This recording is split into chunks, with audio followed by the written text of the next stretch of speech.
Let's go. We ready? We ready? Let's go. Live. We're live. We're live. We're live. Oh, I can hear myself. That's not good. So, who's going to be the next Prime Minister? That is the question. I think there's no good choices. Let's not beat around the bush. I think probably Ed Miliband is probably the best, and then Andy Burnham, and then Angela Rayner. It doesn't seem like Wes Streeting is going to be the guy. I could be wrong. Doesn't seem that way. Let's get into the news report from BBC News. Unbiased, impartial BBC News. Hello and welcome to Downing Street. The Prime Minister, Sir Keir Starmer, is bracing for a potential leadership challenge from his Health Secretary today, whilst his former Deputy Prime Minister has cleared a major obstacle to joining any race herself. A row about Angela Rayner's tax affairs had been seen as a barrier to her standing in a leadership contest. But she now says the matter has been settled with the UK's tax authority, the HMRC. She paid about £40,000 in tax, but without having to pay a penalty. Angela Rayner made the announcement on the same day that the Health Secretary, Wes Streeting, is expected to resign from the government and launch a bid to oust the Prime Minister. Also, this stream is an hour early. Apologies.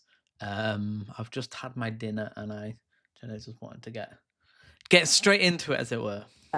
Well, last night, Sir Keir held a series of talks with Labour MPs, warning them that a leadership contest would plunge the party into chaos, a view echoed by the Chancellor, Rachel Reeves, who told the BBC today that any challenge would put economic stability at risk.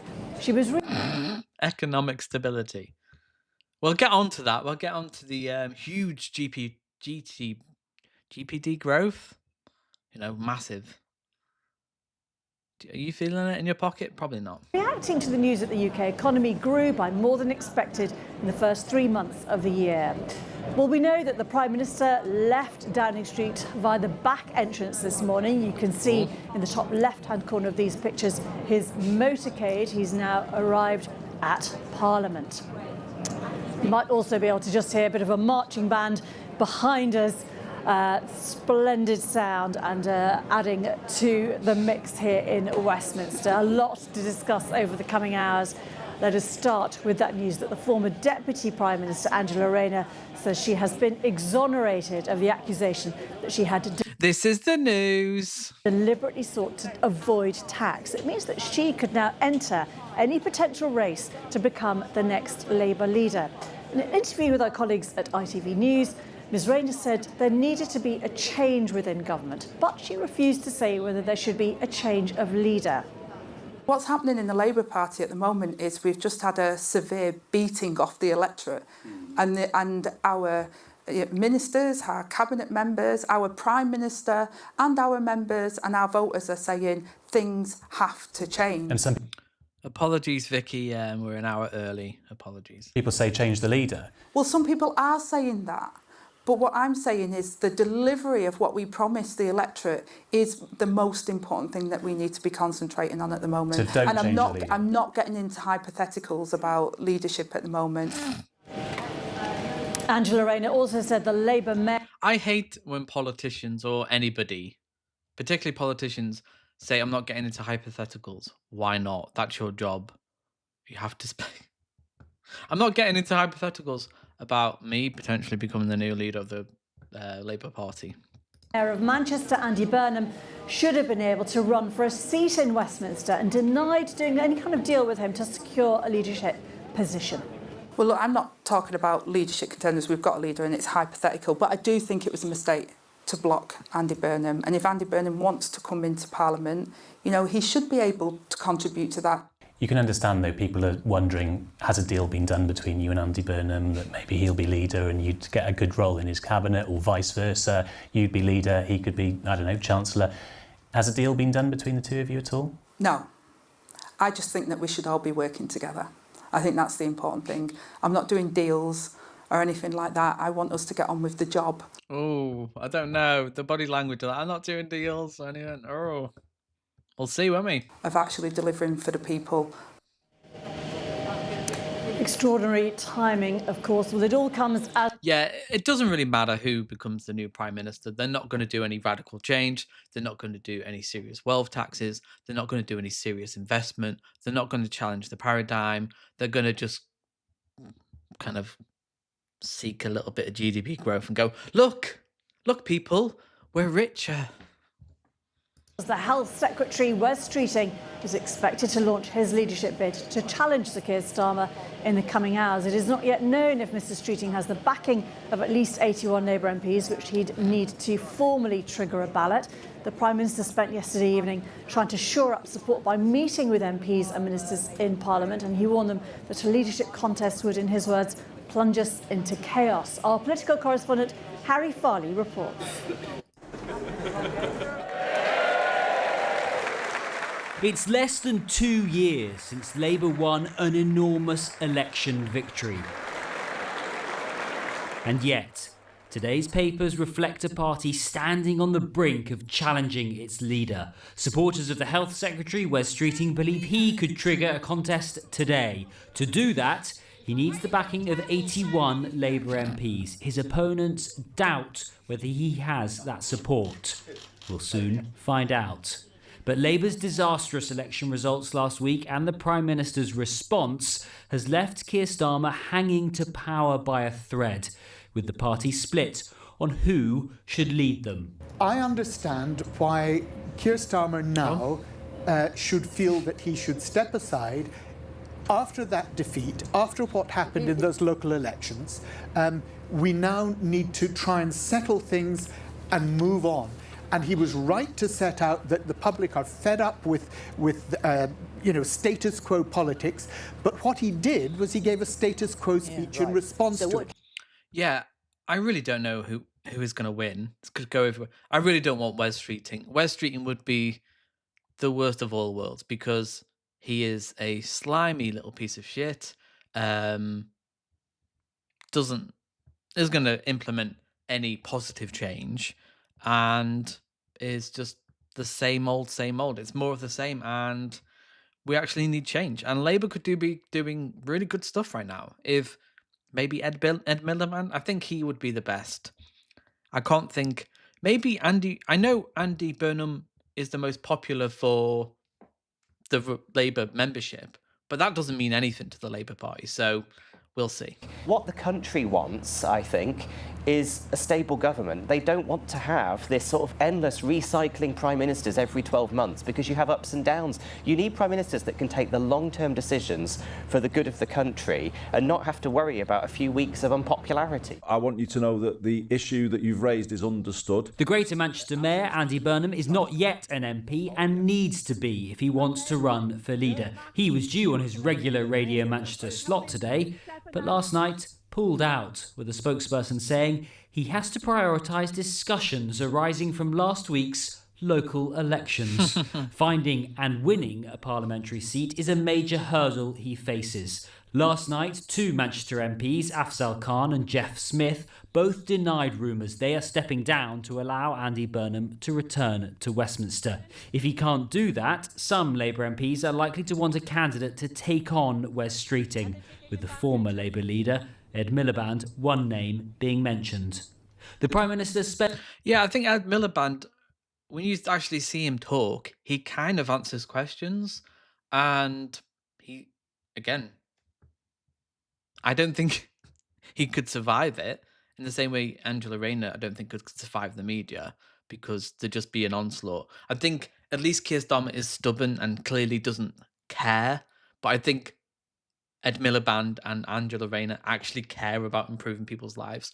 So if you care in politics, you will get decimated. In the same way Zach Polanski is. He clearly cares, and they're just going after him. I mean, Ed Miliband was eating a bacon sandwich or whatever it was. Was it 2015? And he got destroyed for that. Last night meeting ministers in Parliament trying to shore up his support and warning a leadership challenge would plunge us into chaos. But even there, Okay. We already are in case. Let's get into the good news, the good economic news, the light at the end of the tunnel. But is it another train? Who knows? Who knows? It could be a car. It could be a motorbike. It could be a man with a torch. Let's see. Welcome back. Let's get you more details on that encouraging GDP data that we got at the top of the hour. Paul's here and got all the numbers for us. Paul. Yeah, your early morning charts, Wilf, which no day should begin without positive growth figures and positive news for the government. Get that. These are the figures for March. This shows monthly figures going back to the start of 2025. This is the number. Thank you very much, Sly Loris, for the 5 Anthony Jones gift memberships. Very generous, thank you. We're looking at 0.3% now today. Economist expectations, market expectations of a contraction, the economy shrinking, being in negative territory, because March was the first month of the war, the US-Israeli attacks on Iran, with all the consequent effects on energy prices in particular. It felt like it had to be negative for the economy, but it's shown some positive growth. To get into the weeds a tiny bit, there's been a little bit of a revision, as they call it, of the February number. That's come down, as has the January number when growth was flat. So, but it does balance out to a positive picture. Yeah, Ed Miliband's stone slabs was hilarious. It's just, what were they thinking? It's just energy. I mean, Kamala Harris had it in the first week of her election campaign, and then the DNC got involved, and it was like, oh yeah, we can't do anything. We're gonna continue a genocide. We're gonna continue the same policy. Like, liberals are addicted to actually being popular and having a positive vision that riles people up. Like, Farage knows how to rile up his base and get people excited. What are Labour doing? What are Labour doing to get their base excited? One that, frankly, is totally unexpected, and one that you've already had the Minister this morning welcoming. We can look at how that affects the quarterly number. This is the figures for March, first 3 months of the year. The quarters are the economic signposts for the year. And again, positive territory. That was expected, 0.6%. Wow. But it is the enduring strength, relative strength, let's call it that, of the economy in March that really sticks out. And there's some notes. What does that mean, though? The economy? Is that wages? Is that your, wages going up? Are you feeling better off? Can you afford a holiday this year? I mean, is anyone going to be able to afford a holiday with what's going to happen this summer? Like, it's just meaningless. And the media just parrot this like, oh, yes, the line's gone up slightly. That means we're heading in the right... I mean, we're turning a corner. We're heading in the right direction. Okay. Are wages going up? Well, not really. A little bit, but not really. You can hear from the ONS that are striking. They do business and workforce surveys. They talk to employers. They talk to companies about how they're feeling about their business. And they've had companies telling them they are more positive. What about workers, though? I don't care about how are the workers feeling. Are you feeling better off? Like, talk to people on the street. Do you feel better off now after 2 years of Labour? Have they done enough for you? No, they haven't. So, of course, they're going to jump to reform because they're promising, oh, yes, we're going to deport hundreds of thousands of illegal immigrants, and that's going to make your life better. It isn't, but at least it's a story that people can go, oh, yes, that seems like that has a weird logic to it. What a Labour... we're going to rejuvenate the economy. How are you going to do that? Go for a leadership campaign now? I don't know.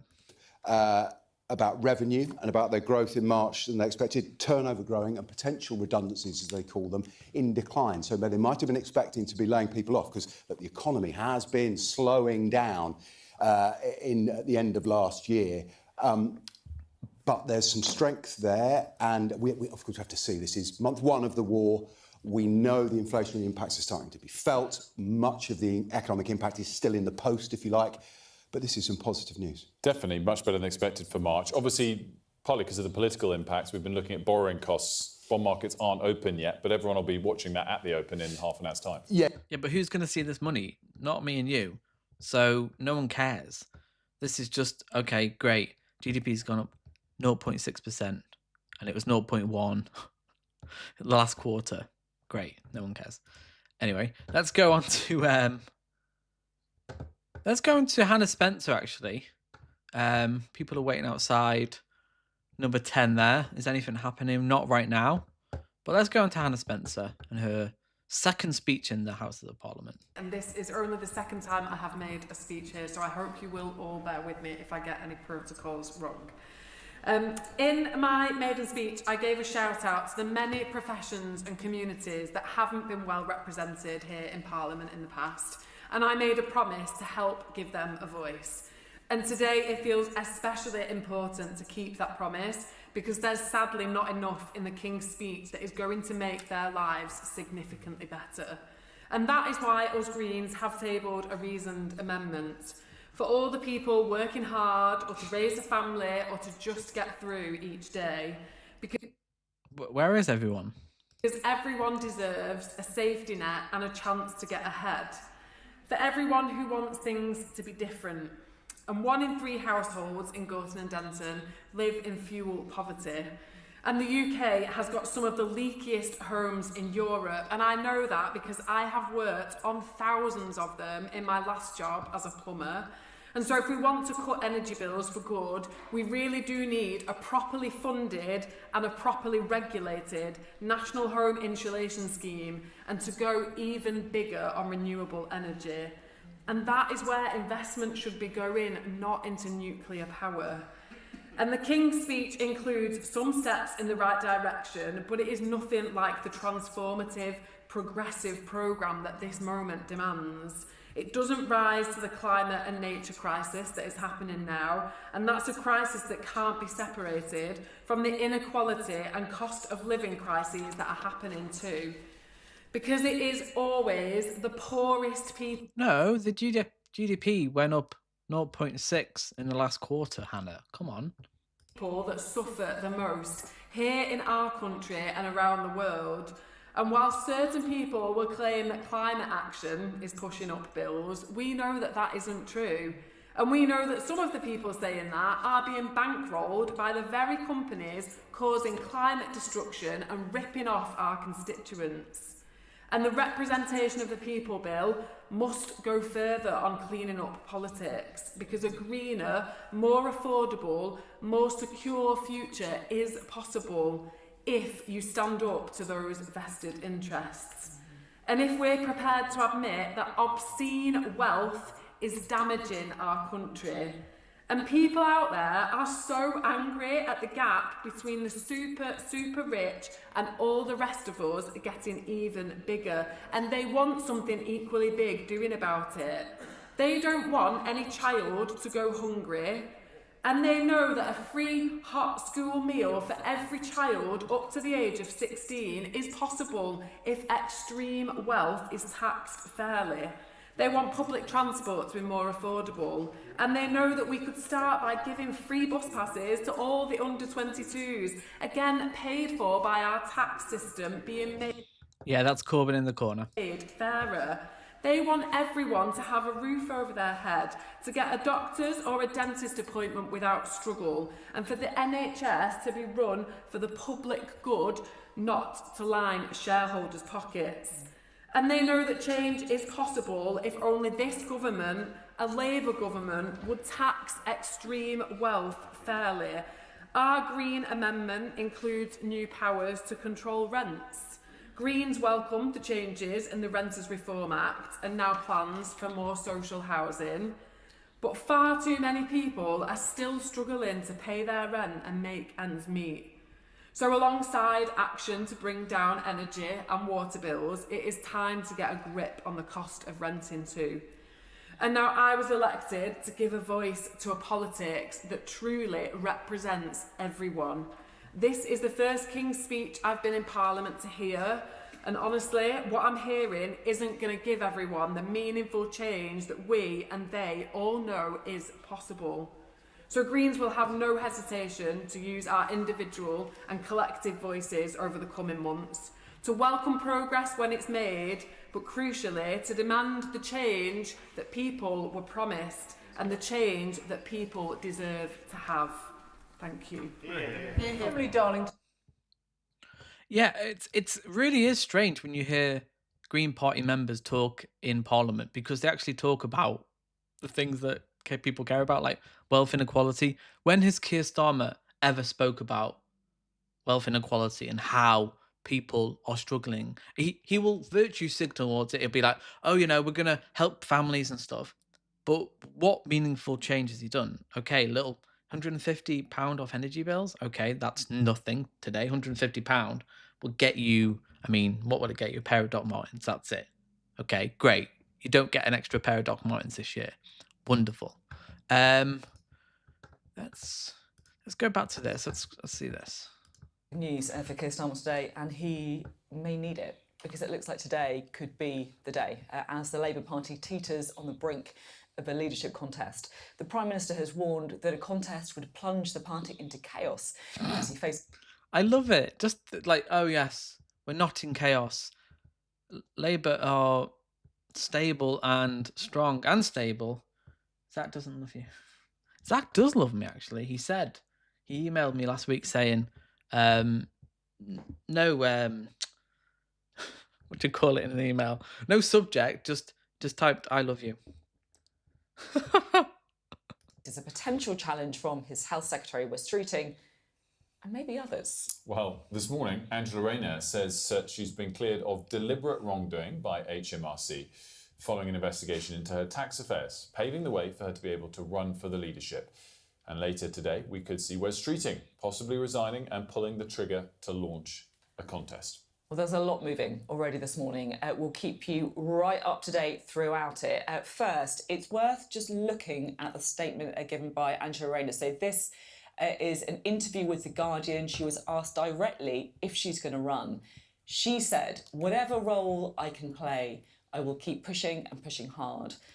AKA subtext, yes, I'm going to run. Because I want the people out there at the moment who are really struggling to know that I'm putting all my energy into fighting for them. Now, you might think that that isn't her saying definitely that she is going to run.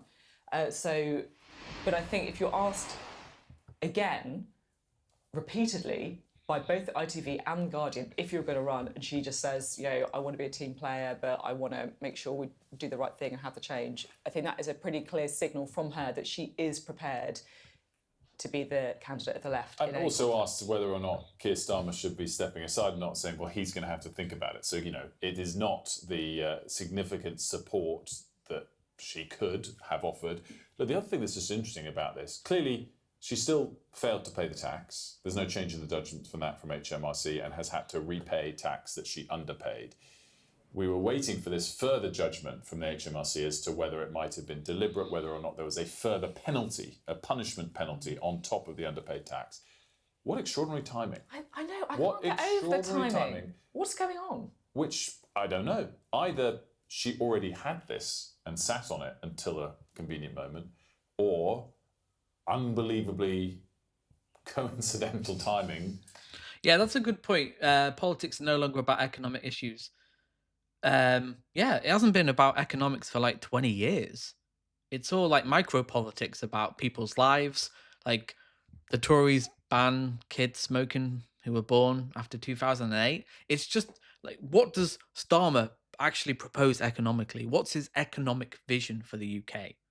He doesn't have one. It's just, we'll continue the same madness and expect different results. That's not a plan. But he gets away with that. If you're defending the status quo, it's like, oh yeah, you just keep the bond market somewhat happy and get your 0.6% GDP growth in a quarter, and we're fine. That's it. No chaos here. It's fine. Just carry on. Keep calm and carry on. For HMRC to finish their decision making, but convenient timing, you'd have to say, for her, and the right result for her from them, from that perspective, albeit obviously doesn't change the fact that there was an underpayment of tax in the first place. What this all does is bring Angela Rayner right back into the conversation about any potential leadership challenge from the left. We can go live now to Downing Street, where our political correspondent Ali Fortescue is standing by. Look, there's been a lot of briefing, of course, hasn't there? Look, she's a team player. She wouldn't pull the trigger herself. She's not hell-bent on the leadership. But this is a pretty clear statement of intent, I would say. Yeah, that's it. This morning, I mean, it feels like this is going to be a really important day, Sophie, because we haven't really heard from those leadership contenders. And now here we have Angela Rayner doing a TV interview, an interview with the newspapers. And on first glance, she is saying that right now she is not running for the leadership. The Prime Minister is still the Prime Minister, as we know. He is set on carrying on in that job. He's told Cabinet that. But read between the lines, and I think this is really interesting. She's saying now that those HMRC issues are settled effectively, that she's been cleared of any deliberate wrongdoing, and her allies are saying that she's a team player, she's not hell-bent on the job, but if required, and that's what we're hearing again and again, if required, she would run for the leadership, and they think that she has the 80 backers she would need. So what does if required mean? Well, there is obviously a question as to who the candidate of the soft left of the Labour Party is. Historically, their candidates have done well, have won the leadership of the Labour Party. There is no obvious candidate that everyone is uniting around. She wrote this pretty extraordinary kind of 100-word vision for the country, really. It felt almost like a manifesto, her pitch on the weekend. But in it, she also said that she would back Andy Burnham returning to Parliament so that he could stand for the leadership. His is a name that comes up again and again, but there are so many hurdles for him being able to run. He would obviously favour a longer timetable. Obviously, all eyes right now are on who is going to fire the gun, and will it be Wes Streeting, the Health Secretary? I was here yesterday when he was in and out for about 16 minutes talking to the Prime Minister. It was a King's speech. We heard nothing after, but allies have told us, allies of Wes Streeting, that we can expect. That's when Keir Starmer told him to fuck off.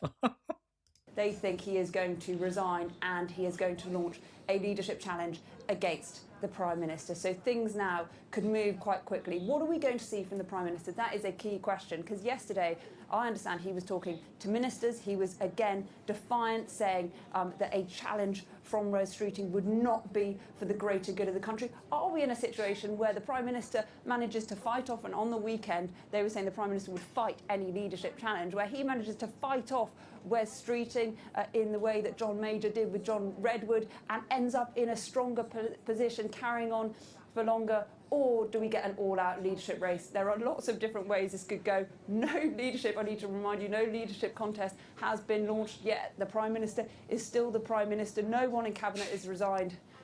Is he? Is Keir Starmer the Prime Minister right now? I didn't know that. Things can move quite quickly today, though, so we will stay here and we will update you whenever we hear more. Ali, I'm just interested, like, where do we see the action? If someone announces they're running, they can just do it from their home, from Parliament? Do they just release a statement? I mean, where are our eyes today? And I guess the key point on that, what's on the PM's agenda? Where's he expected to be today? It's a really good question. I think all eyes, we've got some NHS figures that are coming out shortly, and there is lots of talk that we could see the Health Secretary, Wes Streeting, tie in his bid with positive NHS figures, and he'd want to reflect that his patch, Redbridge, did marginally better in the local elections than other places. So I think we should be keeping an eye on mid-morning and around lunchtime to see whether Wes Streeting wants to tie in a bid with those NHS figures. And I think it does seem like, I mean, there's a level of disorganisation for sure, but it does seem like a lot of this has been quite carefully coordinated. You know, you were saying Angela Rayner coming out and talking about her tax affairs being settled. The timing is extraordinary, doing these interviews. It all seems quite coordinated when we've seen, you know... But yeah, of course it is. Keir Starmer's been popular for, well, since he got elected, since the winter fuel payment cut. Since then, that was when... Because that's the problem, isn't it? They didn't win. The Tories lost. So you didn't really have that much good faith going in. They were like, okay, we've had 14 years of austerity. What have you got? You've promised change. What are you going to deliver now? So after 14 years of destroying the country, economic stagnation, 330,000 deaths, economic, like, wage stagnation since 2008, quantitative easing. You've doubled the national debt. What have you got? What have you got? What bold vision do you have after being the Tories destroying the country? And it's like, we're going to cut winter fuel payment. And it's like, okay. Really? Is that one of the first things you're going to do? Is not get rid of the 2-child cap, suspend 7 MPs, I think it was, and then didn't. Okay, why do they deserve any good faith? They should have just come out and been like, right, okay, they didn't win, the Tories lost. Congratulations. Yes, yeah. I remember you saying, Kamo, as well, that I said that I proudly voted for the Labour Party in 2024 when I voted for the Green Party pretty much the last. I think I voted Labour in 2005. I won't say my age. I'm in my 30s. My lawyers advised me not to say my actual age. But yeah, Labour, I would never vote for Labour. I understand why people voted for Labour in 2024 to get out the Tories, but didn't really work, did it? Didn't really work. Let's kind of move on a little bit to. I want to just go over the little bit of an interview with Brian Joy Gray and Ash Sarkar about the rise of the Green Party. Just a little bit of a clip here. You know, Zach Polanski was able to capitalise on the missteps of his opponents as much as take control of the opportunities in front of him. Is that your party, which was supposed to be a new socialist party launched by Jeremy Corbyn and Zara Sultana, for those of us from broken... Yeah, that's a good question. What's the point? Yeah, exactly. We're going to see a continuation of austerity, neoliberalism. What's Wes Streeting going to do? He's going to continue the privatisation of the NHS, and he's going to attack trans people. He's going to pretty much do exactly the same thing. He's going to get attacked by the right-wing media, rightly so, in my opinion. Oh, fair enough. Kamo, apologise. Yeah, what is the point? I mean, hopefully it will kill off Labour, which is a good thing. But it's just gonna take a while to actually for people to maybe go, okay, Labour are done, the Tories are done. How can Liberals bring over? How can the Green Party bring over Liberals? That's the big challenge, because I think a lot of people just see what Zach Polanski is like offering is not real. It's like, we can't do this. And we've been convinced by politicians that we can't do anything anymore. What can we actually do as the 5th richest nation on the planet? What really can we do? You know, realistically, we can build a few more houses. We can give a bit more money to the NHS. We can, you know, do breakfast clubs, which are great. This is all good stuff. But that is a pretty low bar. I think people want way more. And I think they deserve it. I think this shouldn't be controversial. Broken homes, deeply, deeply triggering, all right? Like, these two were at each other's throats in public, and the whole thing collapsed really quickly. So there were thousands of people looking for something political to do, and the Green Party are basically saying, do it with us. So that's the story behind it. So not to derail us, but what did happen with your party? Because that seemed very promising for half a second. They threw up the website. There were a lot of signups. I don't remember the exact number. And then, yeah, it did seem like an ugly public divorce.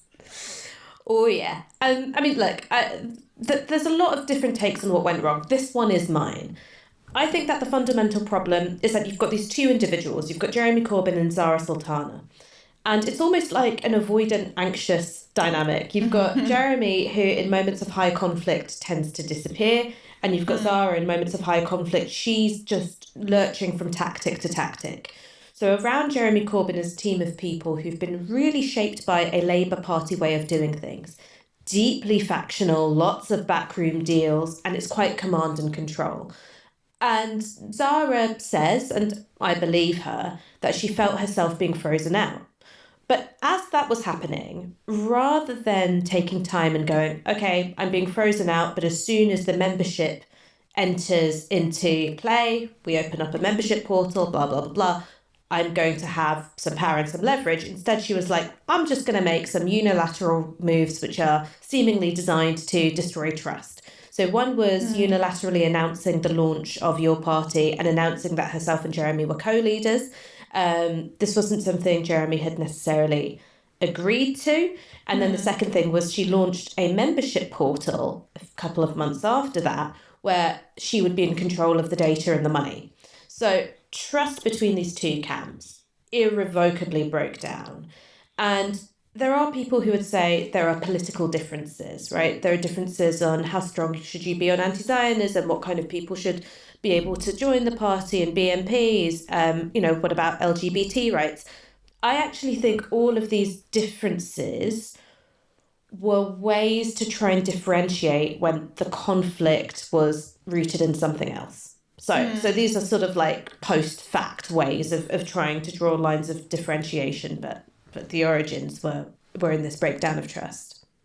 And do you have a sense of why they felt it was necessary to start a new party instead of just investing in the Greens, given now that in retrospect we see the Greens having the success? Yeah. So one is that the Greens haven't traditionally had a strong connection with the trade union movement in the UK. Traditionally, that's been Labour. I mean, that is the question, because I don't beef with other leftists. I haven't got any time for beefing with your party members or people associated with your party. Some very great people, Jeremy Corbyn, Sarah Sultana. But I do want to bring people over. I want people to come over to the Green Party, because really, as Kevin has said here, next election I will vote for anyone to keep out reform. I completely understand that. I'm hoping in 3 years' time, maybe shorter, hopefully at least 3 years. I don't think we should have a general election anytime soon, because Reform will probably win that, or at least with a coalition with Kemi Badenoch and the Tories, is that we need to bring people over. And that means bringing people over from Labour, many great people who voted Labour, people who want to see the direction of the country go in a positive way, who want reinvestment. And that's the hardest thing, it's that actually I don't think a lot of Labour people are convinced that we can do big things. They are like, okay, we just have to keep up reform. And there is a book that's come out recently, actually, that I'm a little bit afraid to potentially listen to, that will chart out, or does chart out, like what would happen if reform win. And I talk about it briefly, but it's going to be bad. It's going to be really bad. I don't think Tories.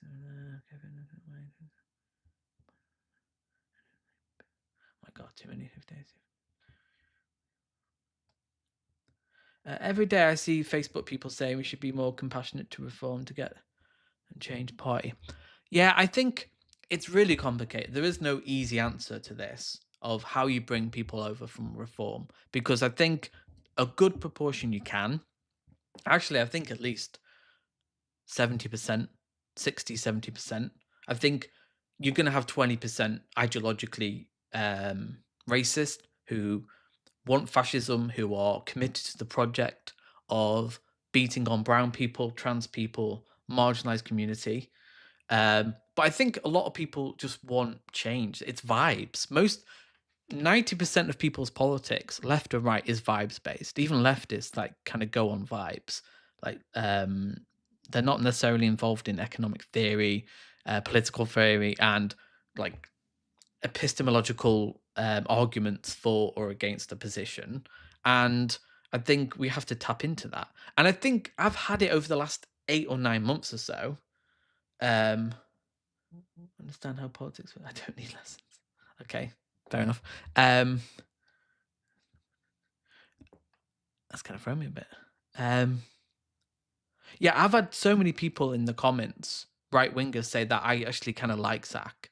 I think Zach comes across as a human. And I think that's the most important thing of why he's bringing reform voters over. You actually need to just be direct and listen to people.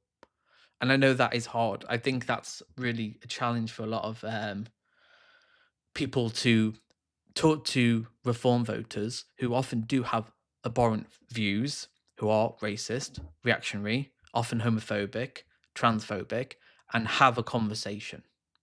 Because I think you have this negative feedback loop of people are so divided now, and at the end of the spectrum, like people are being pushed further to the left. They want radical change. They want, social housing, wealth taxes, redistribution of wealth, serious, hopefully socialist policies. I mean, people want that. Like, people want radical change. Like, people want high-speed rail, mega cities, free university, big things, big Green New Deal, massive investment in infrastructure.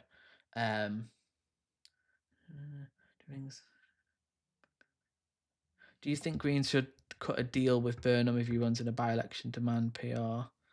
Well, that's the thing, isn't it? If he's allowed to demand PR becomes leader, for instance, I don't think PR is going to happen, because that then, it's too cynical.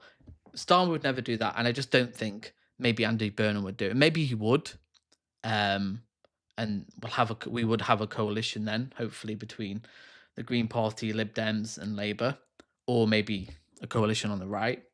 We should have PR compulsory.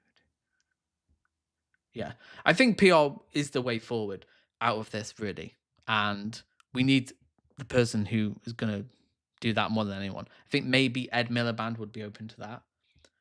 Andy Burnham or Angela Rayner are going to be more likely. Wes Streeting is clearly not going to do it because protest change. No, yeah, I understand it. Like, how can you not? If you don't have that empathy towards reform voters, and you otherize them and just dismiss them, they've Nigel Farage has won at that point, right? You go, okay, there you go. Nigel Farage has won those people. And this is why I think it's hard to be a leftist online. Not that I'm, cry me a river. It's like you have to convince people to your side. People don't naturally have the right position on anything. You have to go, okay, right, you're struggling here to pay your bills, to afford a holiday, a new car, an emergency, and savings for a future. Let's have a conversation about what Nigel Farage is offering. What policies do you like of his?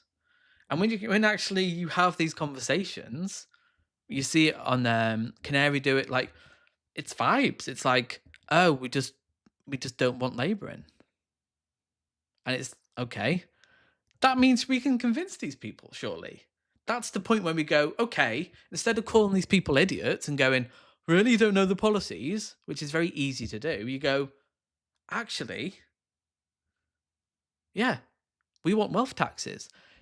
The top 50 families have the same amount of wealth as 34 million people.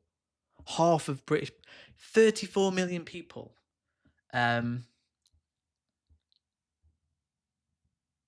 Yeah, I think that's so as long as media keeps propagating our differences rather than coming out.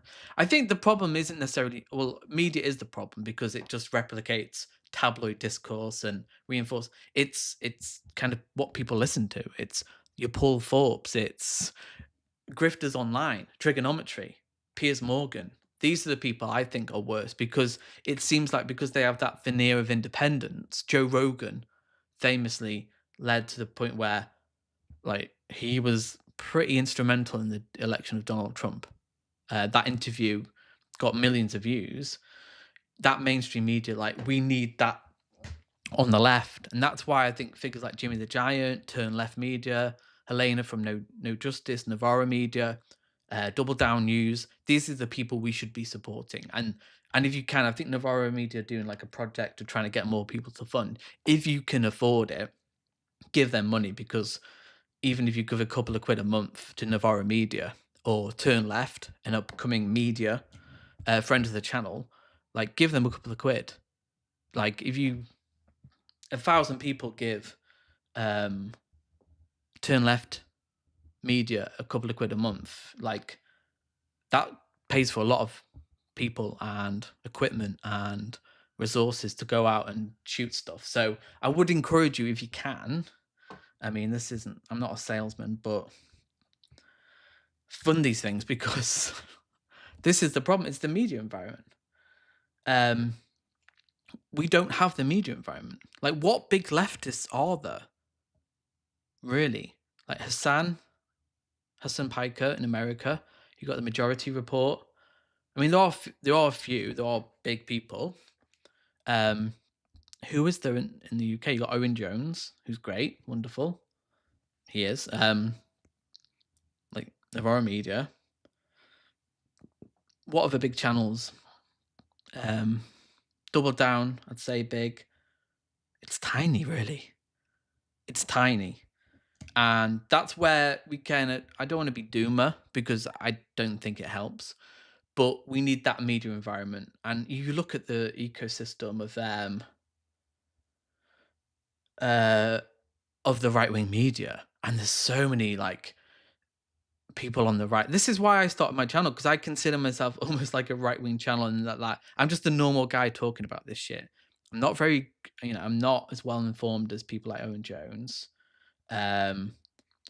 Helena, she really knows this stuff, but you need people just talking about it in a kind of, I'd say, a simplistic way, because you've got all these people like Paul Foot, Paz49, Andy the Gabby Cabby, so many right wingers. No, I'm not a doomer. I am the least doomer person. I am pragmatic, and I think there's deep contradictions in what's happening. Things could get really bad and are really bad in many ways, but also we have real opportunities to bring people over to the Green Party, to actually challenge power, because the attacks on Zach Polanski have been insane. They're going after anything. His laundry, the fact he didn't pay council tax on a boat that he was living in, which turned out to be an administrative error. I can't say that word. Administrative error from the council, and no one paid. I think 35 other boats. I think one person literally paid their council tax. And this is what they're going after him for. Also, as well, he lives in a house share in Hackney with 5 people in a house that's worth 2 million. Narrowboat, yeah. A house that's worth 2 million. I mean, Hackney, yeah, most houses in Hackney are, if they're a good size, if they're 5-bedroom, are worth 2 million plus, and he rents. They're going after him, and I think there's going to be no, Anthony, I'm right wing. You're watchable, and I say no more than yeah. Thank you. Compliment from a right winger. They have nothing. They are going after anything. Oh, he did some work for the Ministry of Justice. It's I don't know. It's insane, because he is powerful and he's cutting through and he's bringing people over from reform. Man rents house rents in house share, national news. Literally everything he does, which I think is having a bit of a negative impact. Like, I think it's naive to say it isn't. But I think for a lot of people over time, when they see the relentless attacks and they start noticing just how, okay, really, when the stuff comes out, I am very about his council tax. Oh, it turns out he had nothing to do with this. But again, will that information, for a lot of people, that information won't come out. They'll just be like, oh, he didn't pay his council tax, he's a hypocrite. Whereas no, he wasn't made aware of it. And I think it's $4,000 that he will pay. I don't think he would have not paid this tax with the scrutiny and level of insane probing he's facing right now, his family, his friends. And I think in the long term, this will actually favour the Green Party, because when Donald Trump is attacked with his warfare narrative, he can play into that as the victim. And I don't think necessarily Zach Polanski should like victimize himself and go, oh, the media are coming after me and it's the establishment. Although you can do a little bit of that. But I think you just have to show and tell, like, look at what they're doing. They're attacking us. They're lying about us, present it in a factual way. Zach needs to do more videos where he goes, right, these are the lies that they're presenting, and here's the facts and evidence. Short videos, like he did with the Palantir video, where you go, right, lies, and then reality and facts, and point out that they are smearing us, they're attacking us on a daily basis. Anti-Semitic cartoons from The Telegraph, The Times, Reform UK, and it's not working. It isn't. It's not working. We've gone up in the polls in the last YouGov poll, up 1 point. Yeah, Reform have had a bit of a bump after local elections, which is always the case. They've done well. So have the Green Party, up 1 point. We're continued to go up, slowly but surely. And Reform continues to go down. Down, down, down, down. In the last 6 months. And that trend will continue because of Nigel Farage's problems with a £5 million donation. Wouldn't that be nice? Has anyone give you £5 million recently? When you weren't a politician? He wasn't a politician then. He wasn't in politics. He was he was a dustman or something. He's working class lad, aren't I? This I wanted to just show actually, just like how ridiculous the media is. A little short clip here, made me laugh. Thank you very much. Thank you very much. It's probably copyright music. Andy tomorrow to fight on, and there was a unity around the Prime Minister. Nobody else has given us any words yet. What the Prime Minister had said, which is a leadership column. I'm fine. That probably is copyright music. When Keir Starmer said a leadership when he had a Did anyone challenge him? Liz Kendall, would you come and talk to us briefly? Thank you. Liz Kendall, what happened? Does anyone challenge him in the room? Okay, this is very we haven't. Pat, can you come and say a few words? Can you come and say a few words, sir? How can the government carry on like Prime Minister is going to continue with his job, as he should, as the public will expect him to do, and I'm going to continue with mine. Pat, did anyone challenge him? Anna Turning. Anna, could you spare a word for Sky News, Anna? Anna Turning there. Yeah, you really don't hate the media enough, and that's the problem. And I don't want to criticize Zach Polanski because actually I think his strategy in a way is the right one. I think he has to stay calm, professional, be direct and specific in his answers, which he is. He's really answers questions, he listens and answers directly in good faith. Great.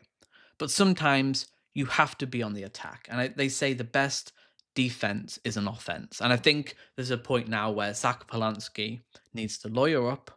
He needs to have a team that really are going after people who are doing the bad faith attacks. And this costs a lot of money. That's the problem. We are at a... Listen, there is a good musical soundtrack for this. We are at a massive disadvantage. But we have to use our leverage. And we have to use lawyers sparingly and go after the Times. You have to go at the media. They're not our friends.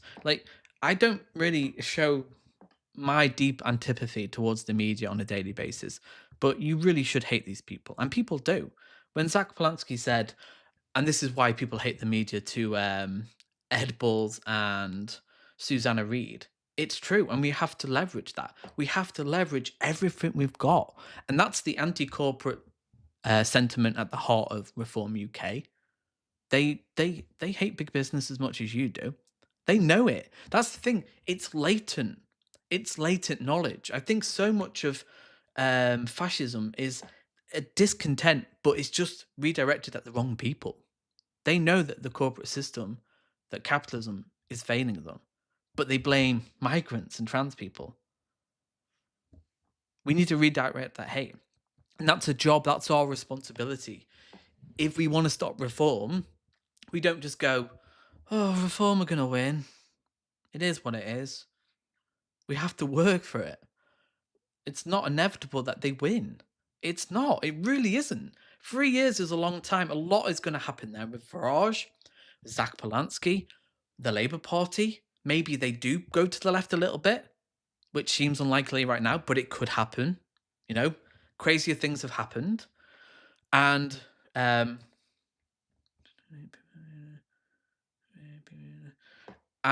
really tap into that discontent. And that's the thing.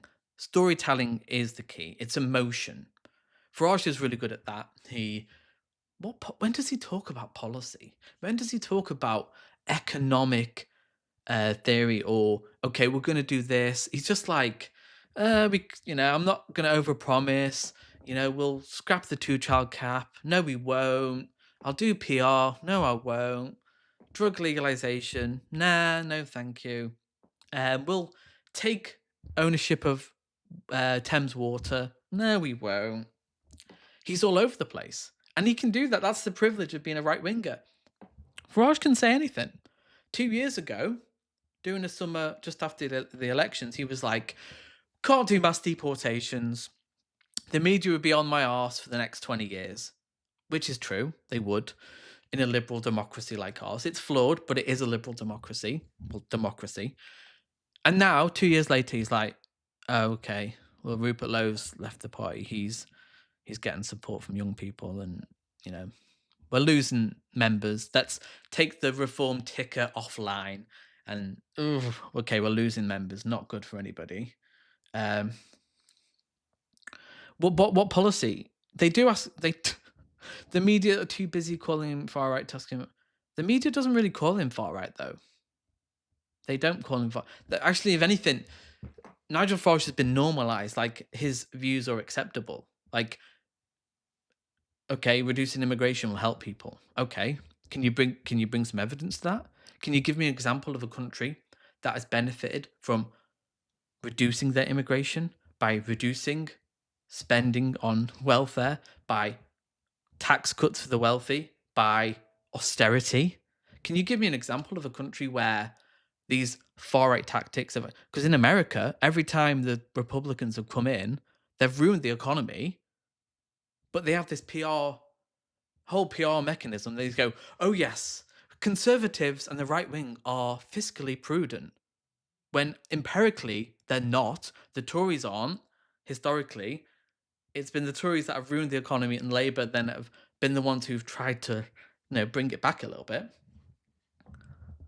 Yeah, one example of the media calling him far right, except me, which I'm not media. I'm just a man in his living room.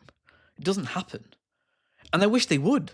They'd go, actually, 20 years ago, this great replacement theory politics that we have wasn't normal. It was marginal. You had people not incels then, but the beginning of inceldom, far-right people on Pole and Nazi chat, forum chat, whatever you want to call them, discussing these ideas. Like, oh yeah, if we get rid of brown people, life will be great. I can get a girlfriend then. Stacey will like me. Stacey wouldn't have sex with a black man. He'll have sex with me. Wow. No, just treat women like people. That woman who you like, she is just like you. Just go and talk to her. Say, hi, I thought you looked pretty cool. What's your favourite film? And she'll go, I'm trying to think. Sleepless in Seattle. And you go, oh, I love Sleepless. I cried at Sleepless in Seattle. And you go, me too. And you go, do you want to watch it sometime? You go, I've seen it 17 times this week, but I'll watch it for the 18th time. And she'll be like, me too. And then there you go. That's the beginning of a Hollywood film. See, I told you I had a background in screenwriting. Anyway, I digress slightly. Probably losing viewers on this, but that's okay. Yeah, we are. Yeah, that's fine. Where was I going with that? Nigel Farage, yeah. Like, what does he offer? It's just feelings. It's grievance. It's vibes. In the same way Trump did. Trump's going to deport all the criminals. Okay. Well, they all do mass deportations. Not as fast. ICE on the street is kind of an enemy of American decent people. I am a woman. I demand better. Yeah. Why can't we, though? What is this dating advice? No, it's advice to young men who will often resent women and fall into right-wing politics. And it's a minority. This isn't the majority. Most young men just are living their lives. They want a family. They want maybe to go to university. They want to get a job and they want to live their lives. I think we over-exaggerate how many young men are kind of caught in the Andrew Tate, incel, far-right manosphere doom loop. And there are some. Yeah, again, like who talk? If they framed Nigel Farage's politics in the media on a daily basis like it was, as deplorable as it was, and how adjacent it is to 1930s Germany, the media, if they actually did their jobs and went, actually, yeah, this has a dangerous precedent. I don't think we should go down here. But the problem is liberals, corporate media, and big business favoured fascism. And they always will. That's why Zach Polanski is to pay a bit more. A bit more tax. But really? You have to pay more tax? Yes, a little bit more. A little bit more. And yes. True. That is what I'm saying. You should all just basically, if everybody just watched Sleepless in Seattle, everything would be okay. No, that is true. Actually, art. I think people have lost art. People look at Netflix. Like, what does Netflix? Generally, I think spiritually, people are dead in that way. Hollywood is dead. What do people watch daily basis? Like, not to say people don't watch good stuff. There is good stuff, independent media, independent films. But I think, Sweating has resigned. Oh God, is this live? Sweetin has resigned. What's this? Is it coming up? Time Extraordinary. Nothing's coming up on Sky. Sky News. Anything up? One day. Live. H. It's the same. Yeah, we'll keep an eye on that.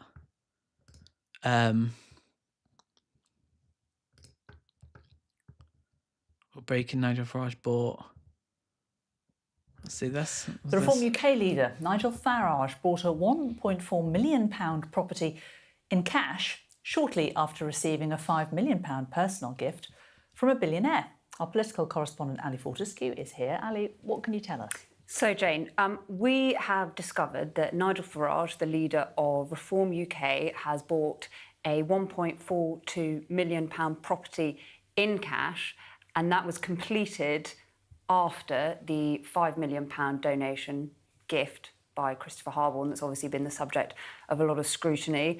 Just to give you a timeline, so the property, first, the £5 million donation by Christopher Harborne was first reported in The Guardian early 2024. May 2024, that's when this property was bought.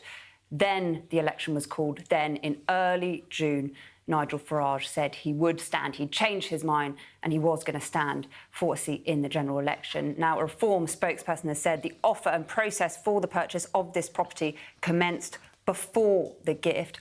Obviously, we know there's been a huge amount of scrutiny over that £5 million. We know.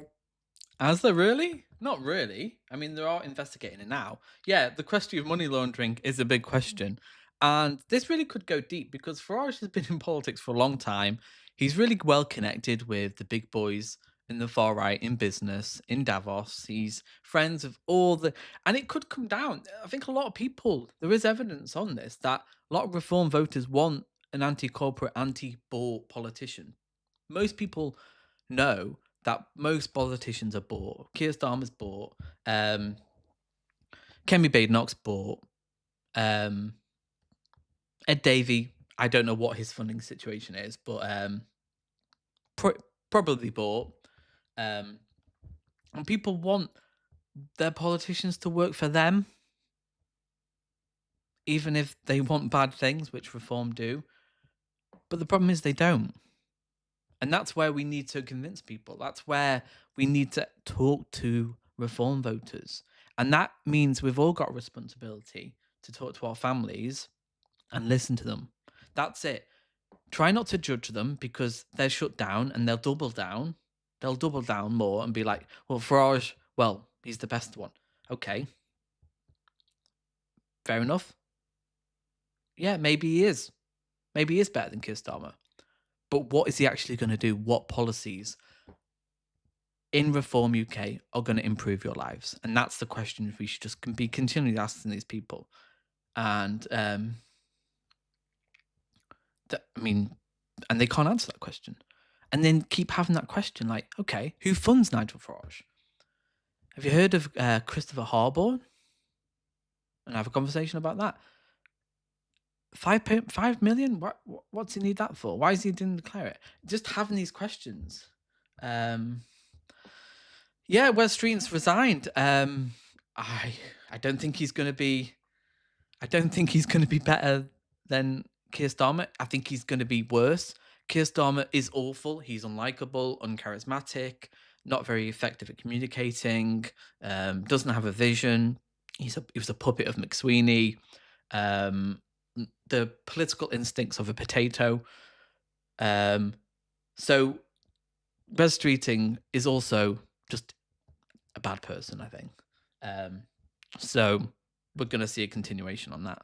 That the Parliamentary Standards Commissioner is launching an inquiry into whether he broke Commons rules. We know there's also a second probe by the Electoral Commission. On that, I should say, a Reform spokesperson has said that Mr Farage is in communication with the Parliamentary Commissioner for Standards. He's always been clear that this was a personal, unconditional gift. No rules were broken. And they say they look forward to putting this to bed once and for all. And he's previously talked about being the most attacked politician, said that the money was the only way he can... He's the least attacked, actually.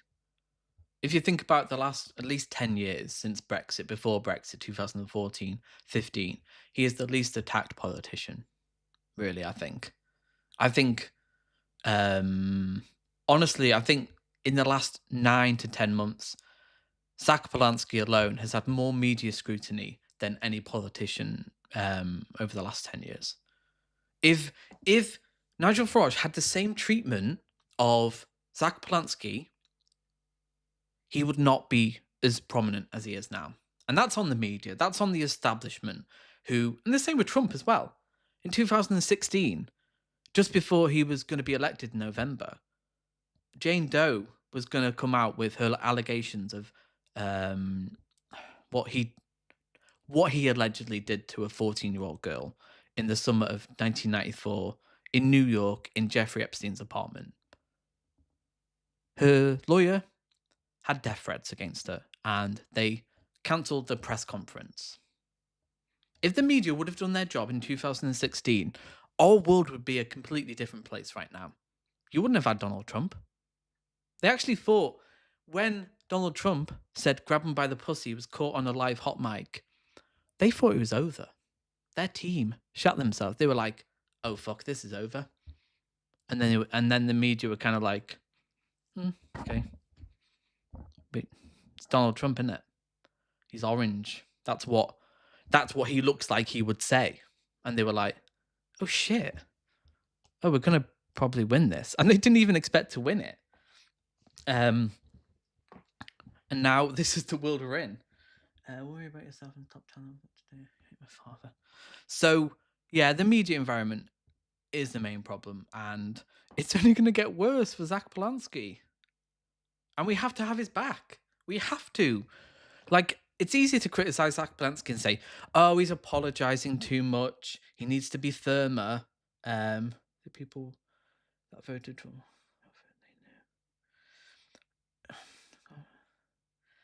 The people that voted for Trump wanted what he offered, they knew. Yeah, I do think people know who Trump is.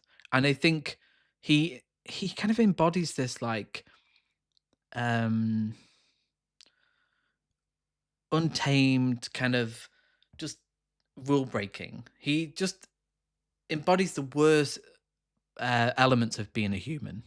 And I think there's for a certain amount of the population, they just like that. They like the fact he's brash, he's disgusting, he's a pedo, he's a rapist, he's a billionaire, and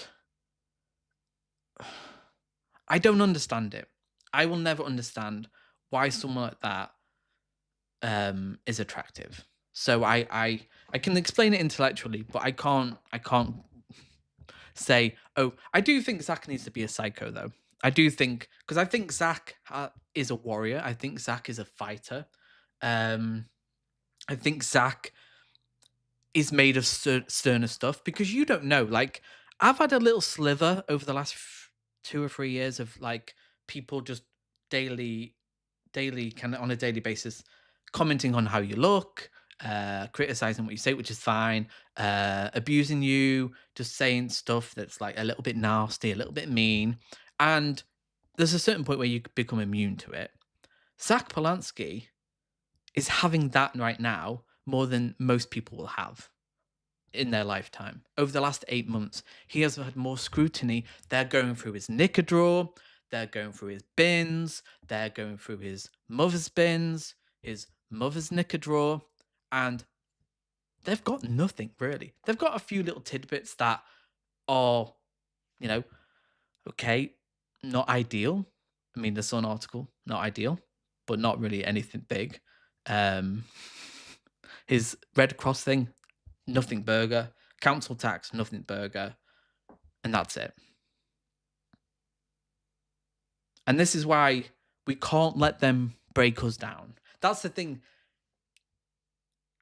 It's going to get worse. The next year or so, the attacks, I think, will slow down a little bit.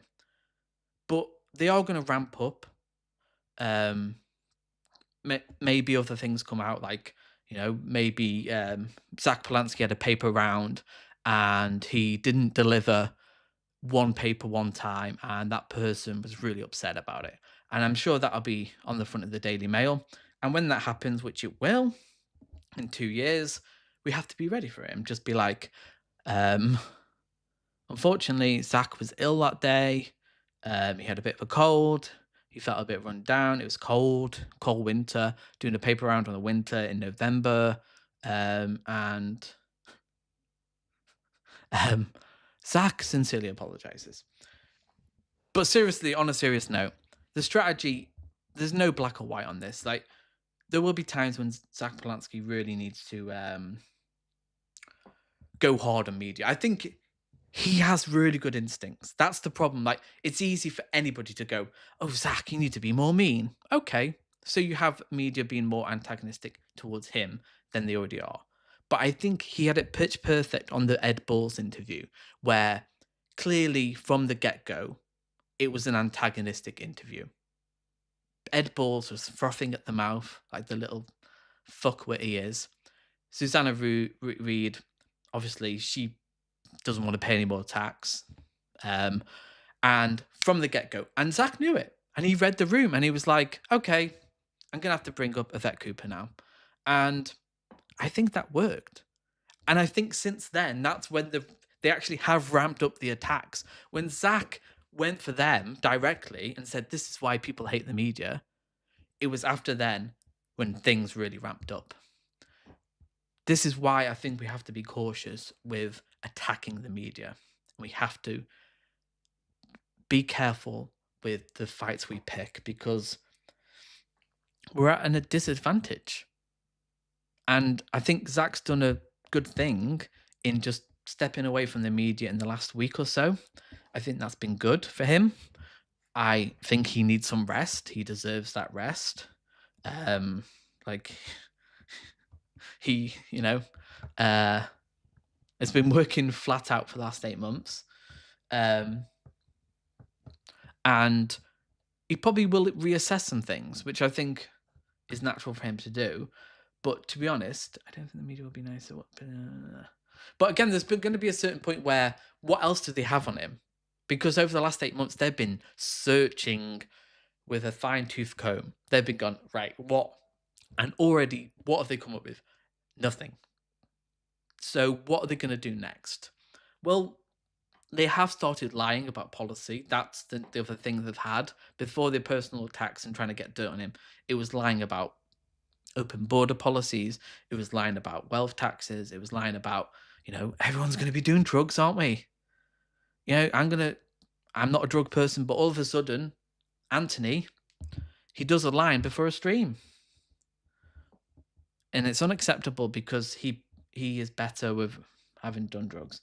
I think Polanski's on the right track, remaining calm. He will learn to start being less apologetic and advocate for himself more. I think the apology thing really is a difficult one because I think, obviously, he was too soon to apologise about the council tax, which wasn't his fault. I hope Zach is aware of Hassan. Oh yeah, they spoke. Hassan was on Zach Polanski's podcast about 6 months ago. Was one of the first guests. Yeah, that's the thing. Like, Zach knows people. He's aware of stuff. I assume he's aware of. Well, I know he shared some of my videos. Does that mean he's watched them? I don't know. It doesn't really matter. But he's aware of what's going on. He's very media savvy. He runs his own social media. It's funny, actually. Have they got that? I want to see that clip, actually, of Rory Stewart. I can't spell Stewart. And Zach Polanski with his social media. Polanski. The Economist article on. I'm not going to be able to find it now. No, my luck. This is the old one. Social media.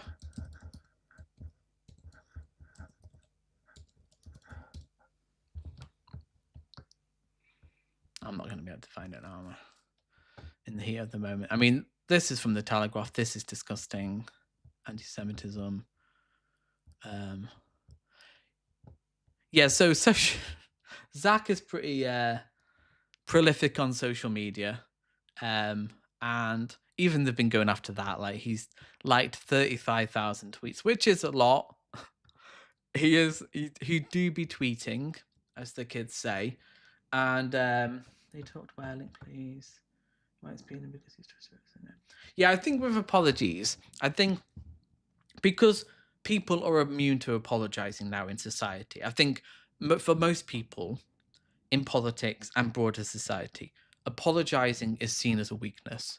If you do something wrong, you're taking responsibility for your actions. And I think for Zach Polanski, that is a double-edged sword. I think it's good for some people who will go, wow, he's taken responsibility for that. That's really commendable. He said sorry and he's taken account for what he's done. For a lot of people, they'd be going, why is he apologizing? And I think there's a balance to be struck between this. But I'm at the point where I think Zach just needs to not say anything the next time he's accused of something and just be like, just dismiss it and be like, fake news. Do the Donald Trump. Like, that's why Donald Trump is quite successful and why I think in some ways Nigel Farage doesn't have the source, because Nigel Farage will try and answer questions. When he's spoke about, he'll try and kind of be like, well, I wasn't an MP then, and it's not convincing. Whereas Donald Trump, if someone says like, you're a rapist, you're a paedophile, inflation's up, consumer confidence is down, unemployment's up, the price of gas is up, cost of eggs up, he'll be like, fake news. What? Who you with? Who you with? ABC. Oh, ABC's been failing. New York Times. Fake news. Fake news. You're rude. You're nasty. You're nasty. I mean, I don't think Zach should be doing that, but I do think he's going to have to shut it down. And the next time specifically, he has to shut things down is with the Sun article. He has to go, right, okay, we've litigated this 50 times now. I've apologized. I'm not talking about it anymore. Can we talk about wealth inequality? Can we talk about Nigel Farage? Can we talk about the billionaires who are raping us, please? And they'll go, Yeah, let's talk about wealth inequality. And you go, there you go. You've got to always redirect it to the policy. Whatever attacks they have against Zach Polanski, you've got to just talk about wealth inequality, wealth taxes, redistribution, £15 minimum wage, renationalising water, 4-day work week, positive policies that people like. They want to be able to afford food, which I think is a good thing, personally, which is woke. Ed Bull's reaction was so. This is what you need, those meme moments. That was a great moment for Zach Polanski, and it just shows you how great he is at media. And none of this is easy. The fact that Zach is so good at doing what he does, reacting in the moment. Yeah, that's true. Yeah, that's a really good point. When he's asked about the Sun article, I've explained that one before. No one cares. Next question. Yeah, just go next. Do a David Brent. Next. That's it. And if they ask it, just say, yeah, I think the public are more interested in how we're going to tackle the cost of living crisis, wealth inequality, and the fact that Trump's illegal war means that you're not going on holiday this summer. How can we tackle that? How can we be energy sufficient? How can we have energy sovereignty in the UK? And then we talk about sustainable energy, talk about solar panels, talk about insulation for people's homes. That's how, and Zach is good at this. I just think over the last couple of months, last month or so, he's been tired. He's exhausted. I don't think, again, it's easy for us to criticize Zach Polanski. And people probably be like, well, you don't criticize him. Well, it's like, yeah, you fucking do it. You fucking do what he's doing. Exactly. Because a lot of people, again, I don't mind criticizing Zach Polanski. I think maybe he shouldn't apologize as much, but I don't know. There's no easy answers. There's not like, you can be like, oh, never apologize again, and then everything's okay. Well, no, sometimes he may have to apologize again and go, actually, yeah, I got that wrong. I take full accountability. Because I think you've got to lead from the front. Just because no one else apologizes in politics, maybe Zach Polanski is the one who does. I don't know. I mean, that's up for debate. Zach needs to hit the German show off. Honestly, stop apologizing, keep refaming. Yeah, you've just got to redirect it towards the media, I think. Because the media is bad faith. Who owns the media? Like, when the media come for you, just talk about, okay, how many people own, like five media companies own most of the tabloids in the UK? How is that conducive of democracy? Remind me again. How, when our democracy is bought by a few, like by the Daily Mail, the Times, Talk TV, GB News, how can we have a educated populace who is informed on policy and aware to make the best decisions for them? When you have GB News just constantly demonizing Muslims, Talk TV, the Daily Mail, which is a cesspit of just disinformation. I was going to say misinformation, a little bit of misinformation, but mostly disinformation. And Starmer could have done something about this. Starmer, over the last 2 years, his priority really should have been really media reform and wealth taxes.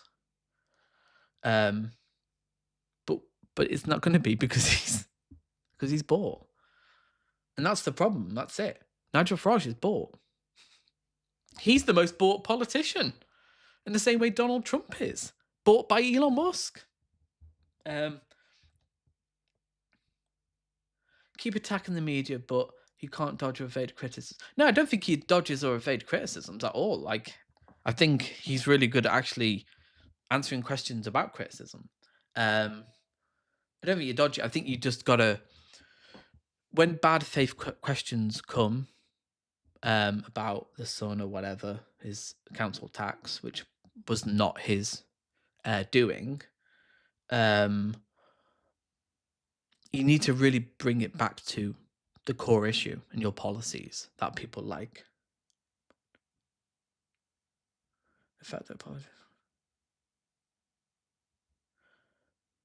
Yeah, I agree. Yeah, like apologies. I think be able to apologize for when you make a mistake and hold yourself accountable and go, yeah, okay, what I did was wrong, is a sign of a healthy society.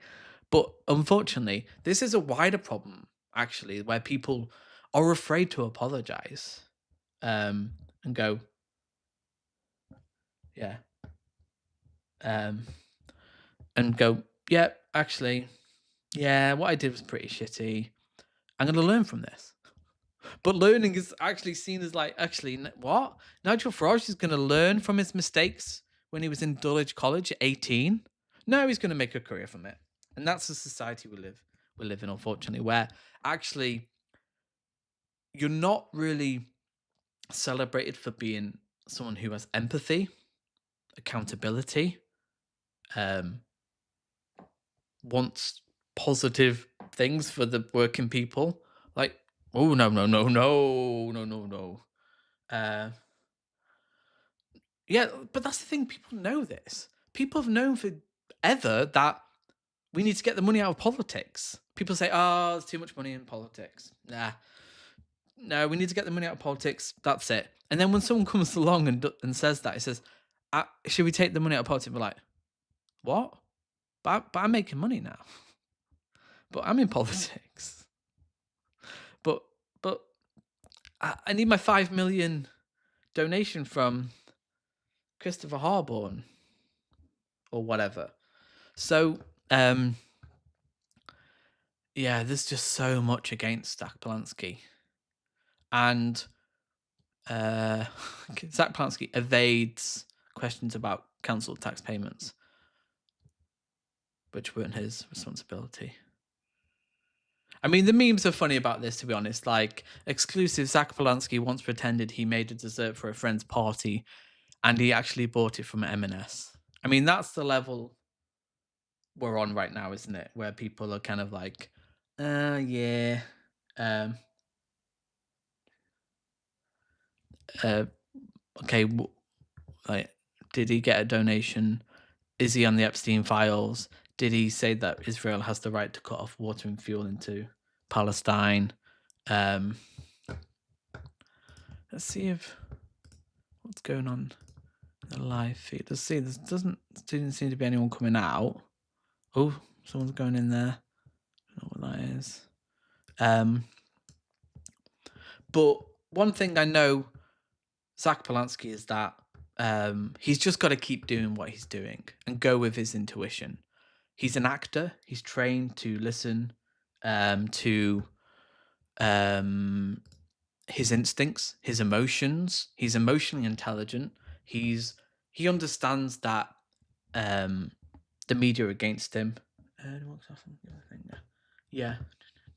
See, my old lady complained to me about the way paying attention and the doing myself.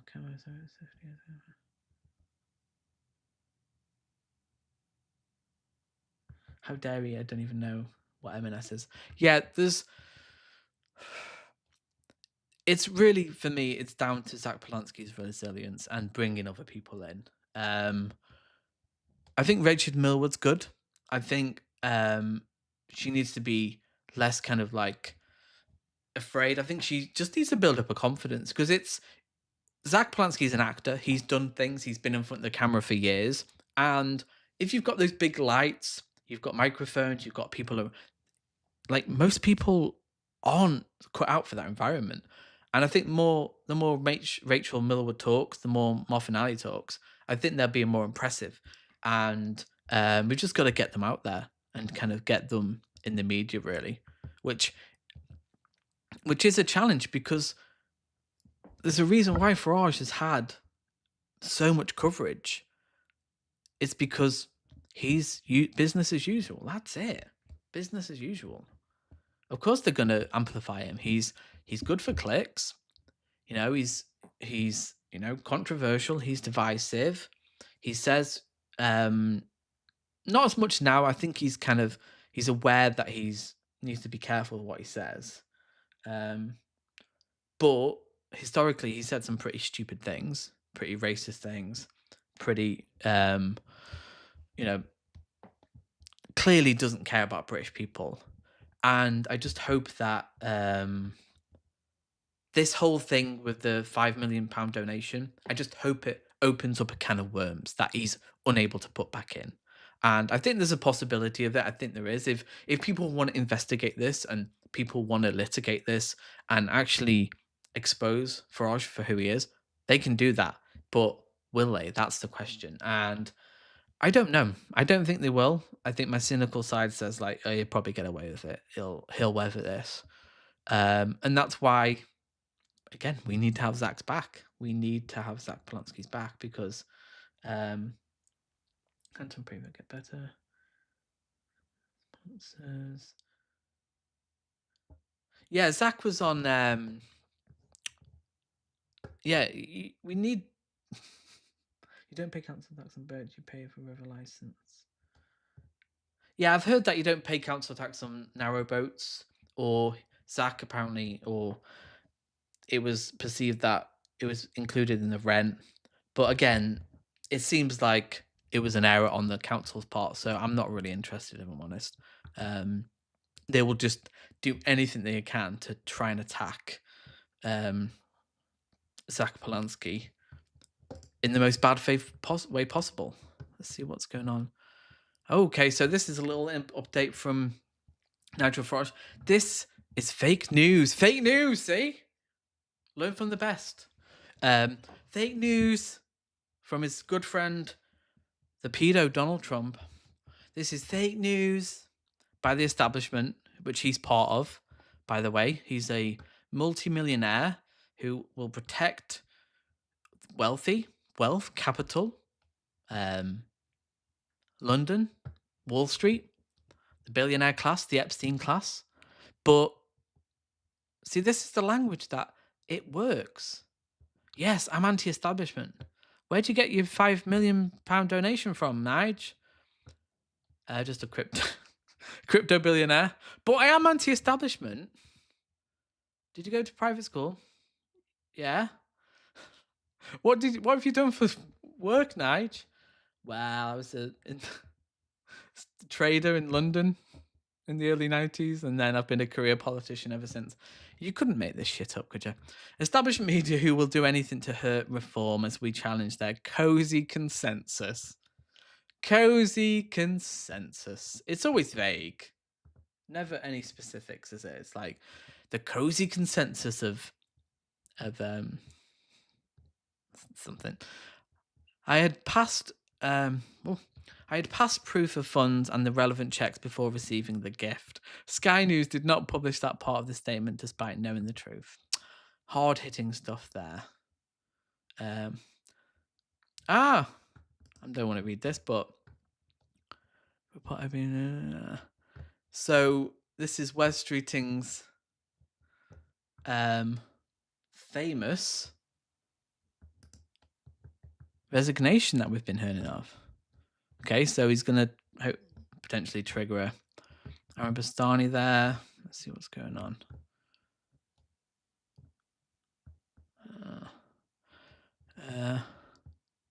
Oh yeah, this is funny. This is good memes. Zach Polanski confirms he has never dated Wes Streeting.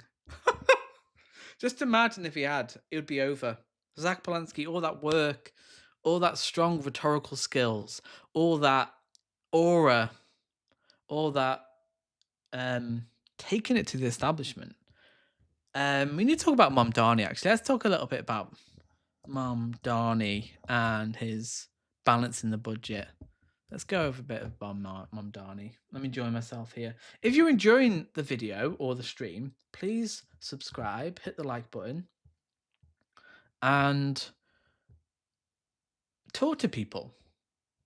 I think I want to encourage people to talk to reform voters. Yeah, Dak does have standards. His boyfriend Richie is pretty cute. I'm a heterosexual guy, but Richie looks pretty cute. He looks like a cute guy. What do we have here? Let's get a video from Mamdani because he produces some pretty good media stuff. Let's see this one actually. This is good.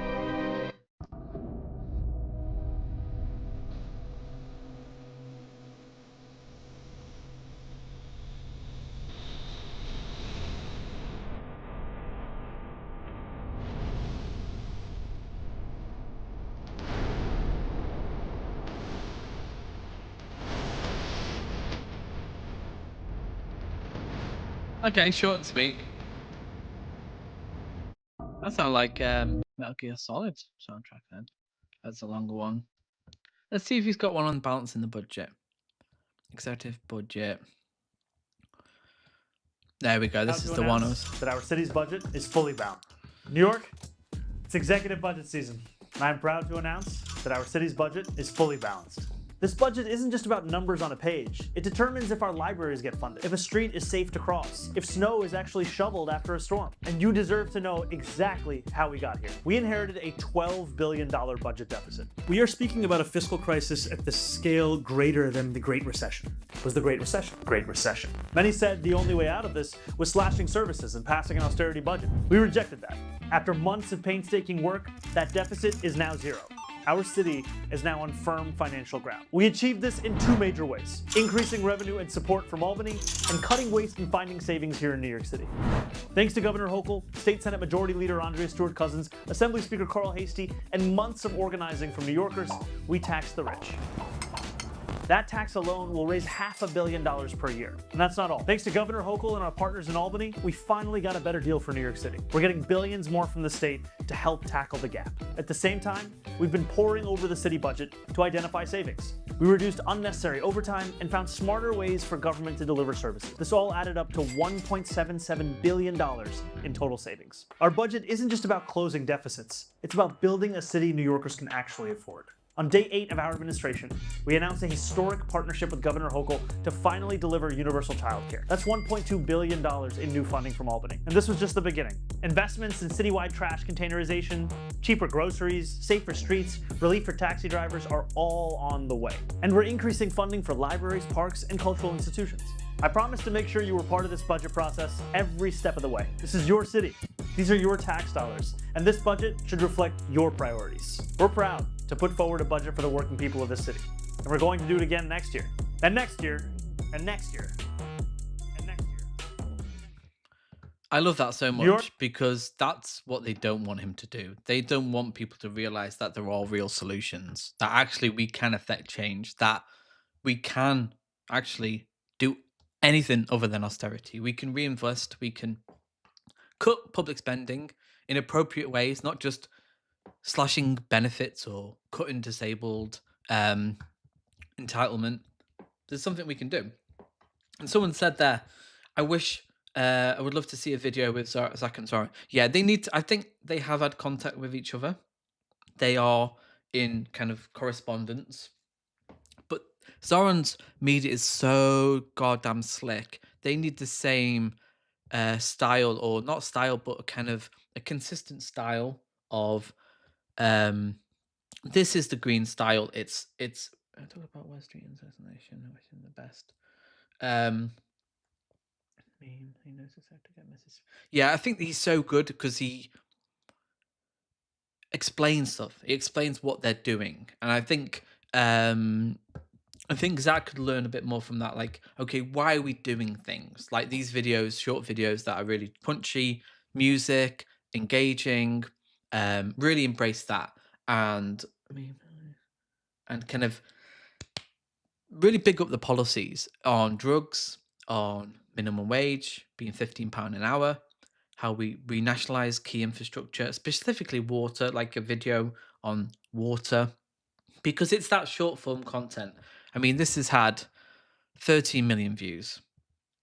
I mean, what's the population of New York? 9 million. Population of London's like about the same, 8 million people. I mean, this is how you do it. Because I don't know what the polling is, but like, how many people in the UK are aware of Zach Polanski? I think political people are. I think a lot of people who are engaged in politics, who, you know, on the left and right, but your average person probably is a little bit aware. They may have seen a video of him or be like, oh yeah, there's this, that guy. But I think it will take some time for him to become a household name. Whereas Nigel Farage is that, and so is Donald Trump. And that's why they have that advantage. Like, Farage has been playing the long game since UKIP in the early 90s. He's been playing the long game, and he's in his 60s now. I think he's I met. He's in his. I want to say he's early 60s, 62. 20 years older than Nigel Farage. Than Zach Polanski. So this is the long game, and I don't think maybe I communicate this enough, but what's happening now is a long game. We may not win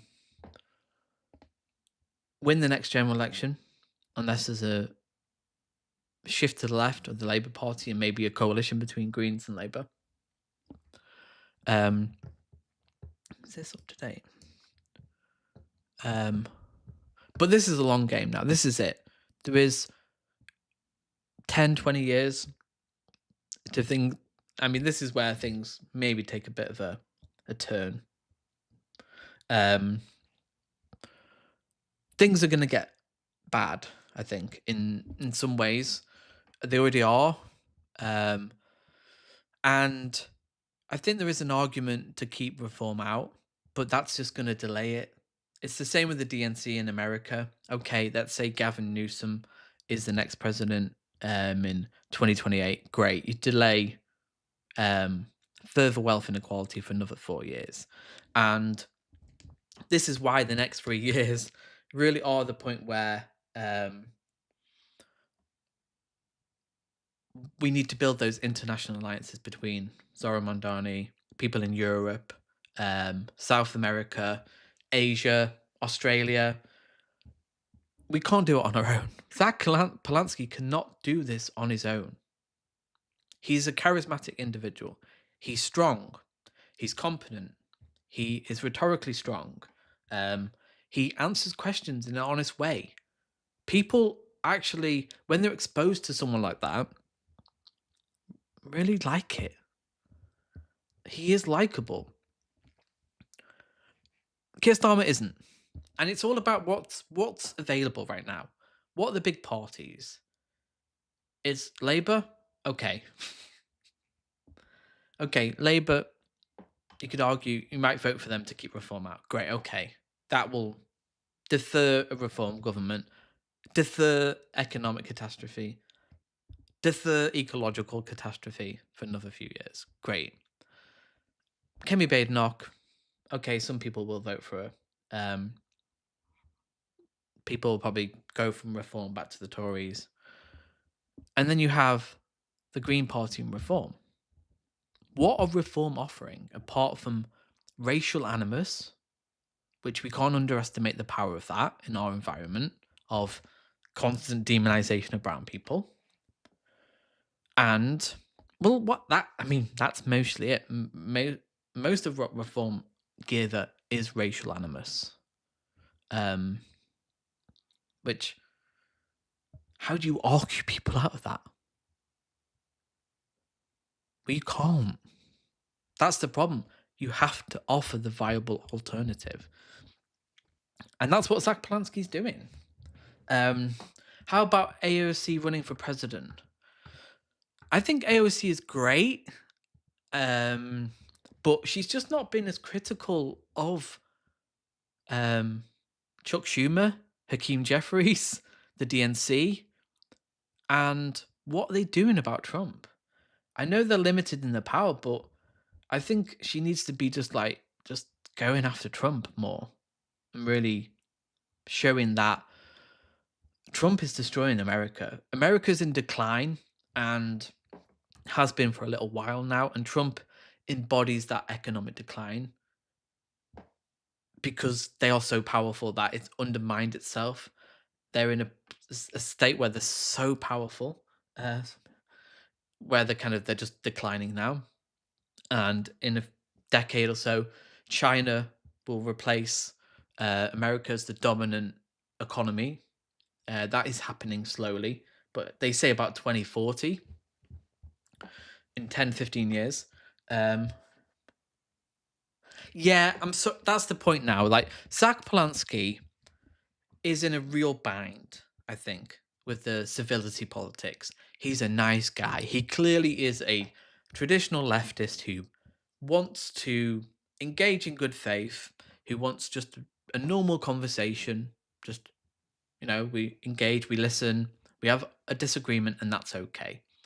But the point is, we've gone beyond that point in politics. Where is he treated in good faith by mainstream media? Has he had any good faith interviews? Really? I've covered a good amount of his interviews over the last 9 months. I'd say 99% of the interviews he's had in mainstream media have not been interested in policy, educating people about the Green Party, or actual solving problems the British people face. That's a problem in a democracy where people aren't educated, and we have to be forgiving of reform voters. We have to give them grace and go, yeah, the media environment is fucked. We've read our Noam Chomsky. We've read our manufacturing consent. We've read, sociological studies that say, actually, poorer people with lowest socioeconomic status, people who have lower educational attainment, who live in deindustrialized towns, are more susceptible to far-right narratives. Why aren't we treating those people with the kindness they deserve? Because I hate liberals, and I won't mention any names, because I don't want to be starting beef, who just mock reform voters. And it's like, okay, is that working?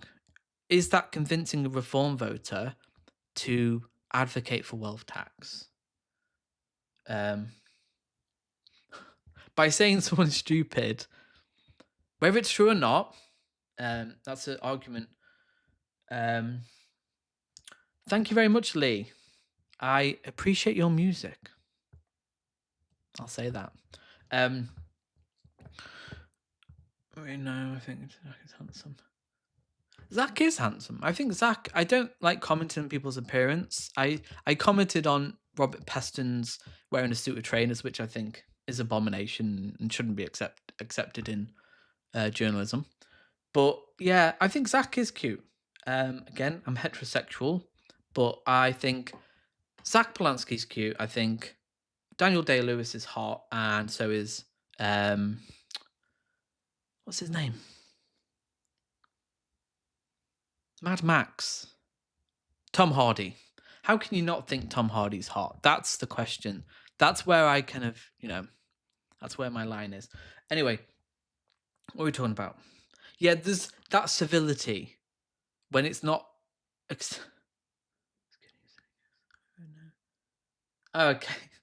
Apologies. Well, I don't know if someone's joking or not. That's the thing. Irony is dead, isn't it? You can't even joke anymore. Like, irony is dead, which is a problem because that favors the right, where they can just be like, oh yeah, just joking, innit? Just joking. Nick Fuentes just like doing it for the lols. Oh, just joking. Anyway, what was I saying about Zach Polanski? Yeah, he is too nice. Like, I think it's such a difficult balance. I think he has to be nice. That's it. He has to be nice. And when he's having bad faith questions like he did with Trevor Phillips, he needs to just really, what's the word? Push it, like, shut it down. Shut that shit down. So be nice, be civil, listen, and then when they come after you with the attacks, that's when you lawyer up and you shut it down. Libel suits, go crowdfunders. We got another lawsuit on our hands, kids. Chip in a tenner. We all do it. 230,000 members. I mean, I'm sorry, the best £10 you will spend in your lifetime to sue the Times or the Sun or the Telegraph or the Daily Star or the Daily Mail. Money well spent, in my opinion. What door? What's he talking about? Shut that door. But I think I trust Zach. That's the thing. It's, do you trust your politicians to make the right decisions? Oh, who's that? I think, and that's a big question. I think a lot of people don't trust Zach Polanski who would be sympathetic to him because they're like, it's too good to be true. it's too good to be true, isn't it? Like Zach, he's really likable. Um, he's he wants good things. He's got to be controlled opposition. No way he's real. Cynical. He'll sell out. He'll I need my lips to get into it. He'll sell out. He'll roll back on his promises. He'll make compromises, and he will always make compromises in politics. There will be. If Zach becomes prime minister one day, which I hope, which is what we should be working towards, he will make compromises. Of course he will. He'll make many compromises in the same way Mamdani is right now. But it's still better than whatever Reform give or the Labour Party give. And like I say, this is work that doesn't end. I don't know how long this YouTube channel will survive. I will be Zach Polanski and the Green Party's greatest warrior. But let's say we do have a Reform government in the next thing. What do people do? That's something we need to talk about. What do people do in that moment? I don't think I'll be as affected as other people, but people who are disabled, people who are trans, people who will be directly, I will be directly because I oppose everything they stand for. But we have to, I think, prepare for the worst in some ways and expect the best. I think we have to work our asses off over the next 3 years and be like, okay, what can we do to offer a viable alternative? How do we bring people over? And it has to be that we have to go, okay, Nan, we're talking about a lot of older people, not all old people, but a majority of old people who vote in Reform. We've got to remind ourselves as well, in the long game, that most people under 65 naturally will vote for the Green Party under 65. So the future is green, but that's maybe in a decade. I think in 10 years, I think the Green Party would sweep, but we haven't necessarily got 10 years. We've got 3 years. So we have to convince the older people. And I think this is where Zach Polanski needs to really put some conscious work in. We need that outreach to older people. You need older people.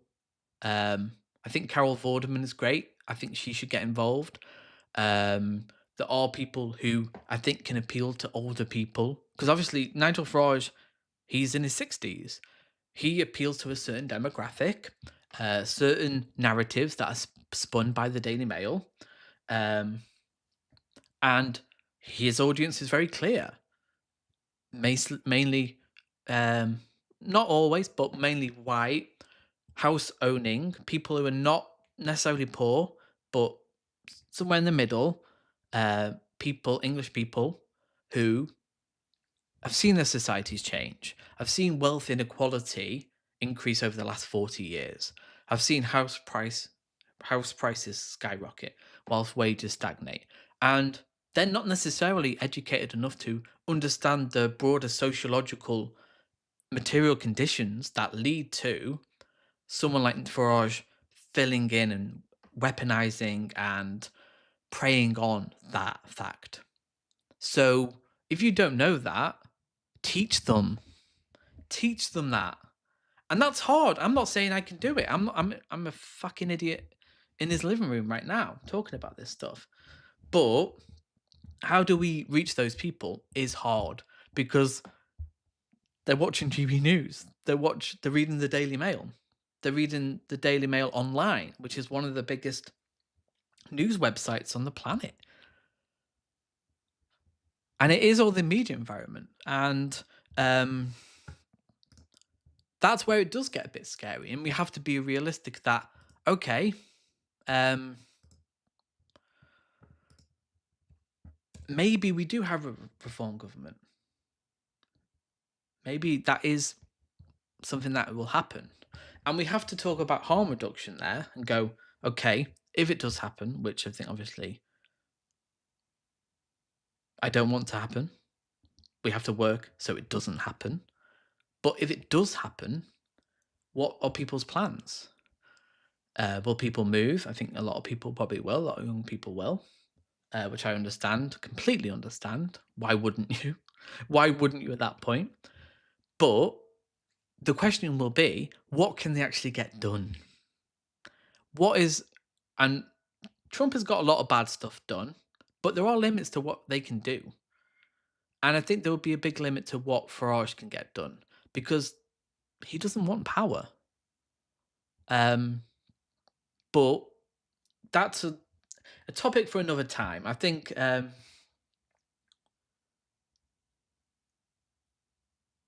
okay, fascism is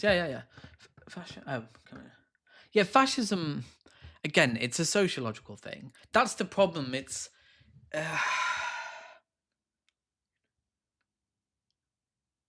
it's old Labour, yeah. But again, Labour now is so tarnished. When you say, so someone said, Anthony, tell older people you know the Greens are basically the same as old Labour. This seems to work incredibly. I think it will for that nostalgia. But our politics, I think, has changed over the last 40 years to a position now where it's hard to convince people that wealth taxes, even though objectively wealth taxes, forms of redistribution are the only way forward, and they worked in the past after the World War II. Tax rates of like up to 90% in America and the UK is how we rebuilt Britain, the NHS, the welfare state in America, the infrastructure they have there. And that is the biggest challenge.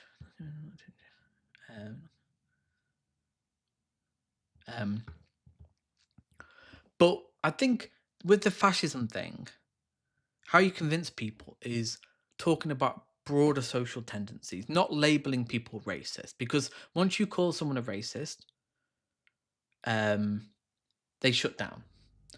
And I think it's best to, if you're going to talk with someone about racism, and it will come up when you're talking to Reform, they'll be like, oh, you all call us racist. And it's like, okay, I don't think you're racist per se.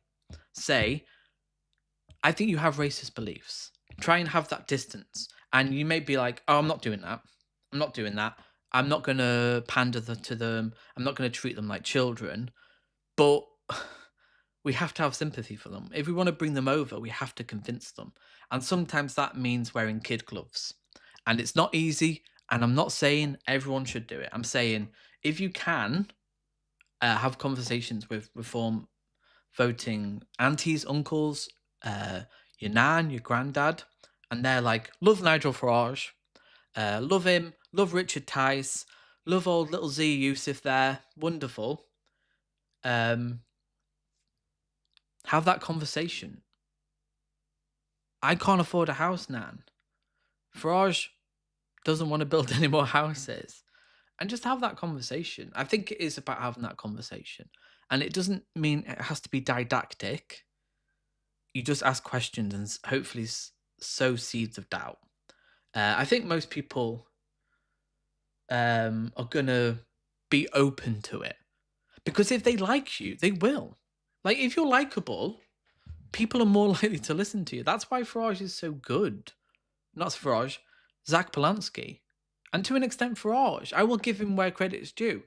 I think Farage is likable as a politician. But the problem is the bar's so fucking low that he comes across as normal. When you hear Keir Starmer talk, he's like, we need stories, not balance sheets or whatever he said.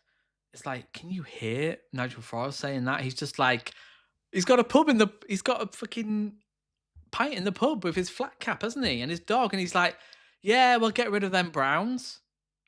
People like that. It's not for me. I think he's a fucking grifter. I see through it as quick as you can see through this glass. But if you've been fed politicians that don't answer questions, which most politicians are literally trained to answer the question they want to answer, And I think 4% of British people trust politicians. The distrust of politicians is so high that I think it's about yeah, exactly. Yeah. See, that's the problem. I'm sorry. That's one of the biggest problems with Labour. Obviously, their policies don't go far enough at all. Like they need to do some radical stuff now after 14 years. But you can't even be likable. But you can't be when you're bought and you're in a suit. Like people are likable when they're funny, self-deprecating. Farage is a little bit sometimes. He does crack jokes. Kind of honest in what they say. Farage isn't that. Neither is Keir Starmer. They actually listen and actually try and talk about things in an open way. People like that. And but again, why is Farage likable? I mean, I think it's facade, isn't it? He has that facade.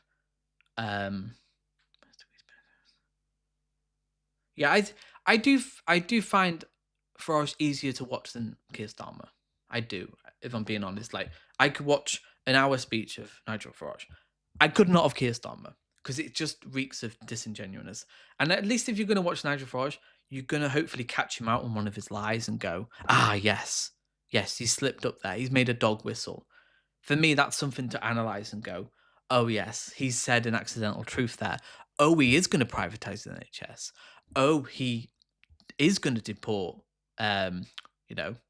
X amount of refugees or whatever. So I think maybe it's, from my point of view, that Farage is more interesting than Keir Starmer, who just, again, he's just so bland. Just so, how can you be that bland as a person? And I don't think you have to be exciting, but just,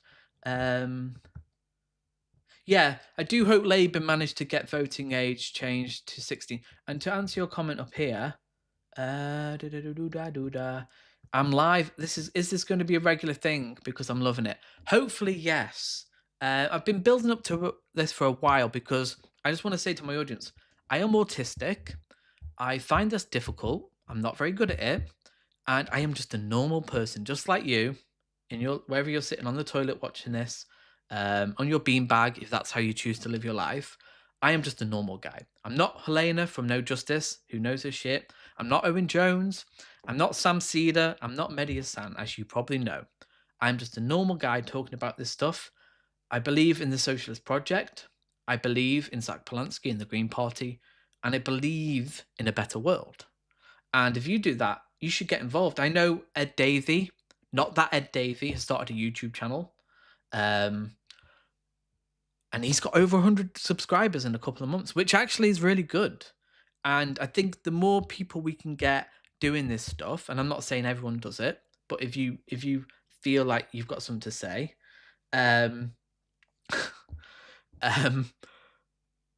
do it, because there's plenty of right-wingers having their fucking bullshit takes online.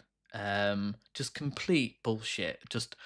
They'll jump onto anything that's against the brown people or trans people, leftists, liberals, even liberals. And I am a pro-liberal channel. I'm not a liberal myself. I love all liberals. I'm sure there's many in my audience. I don't hate you.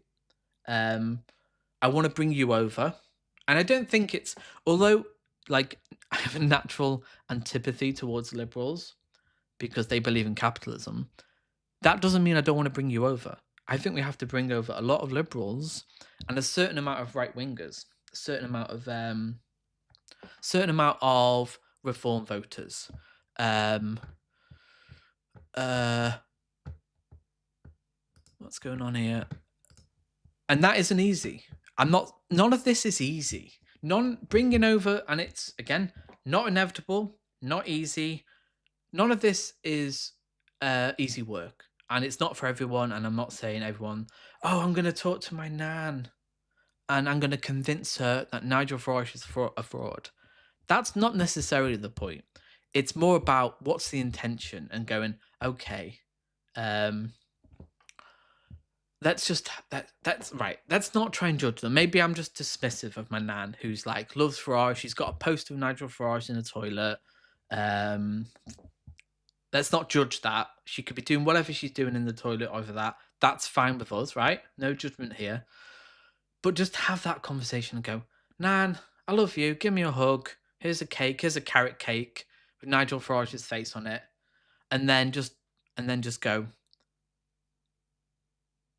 slice the cake. Just subtle, although no violence intended. Let's have a conversation about Nige. And that's it. Have a conversation about Nigel Farage. And maybe tell us some things she doesn't know. Because that's the thing. Most of this information about Nigel Farage has been neutralized. It's not been made available. It's the immediate environment is so bad that any criticism of Nigel Farage really over the last 10 years has been kind of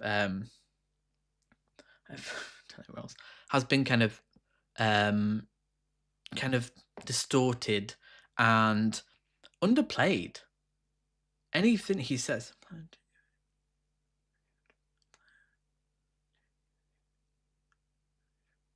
planning to give it a shot soon.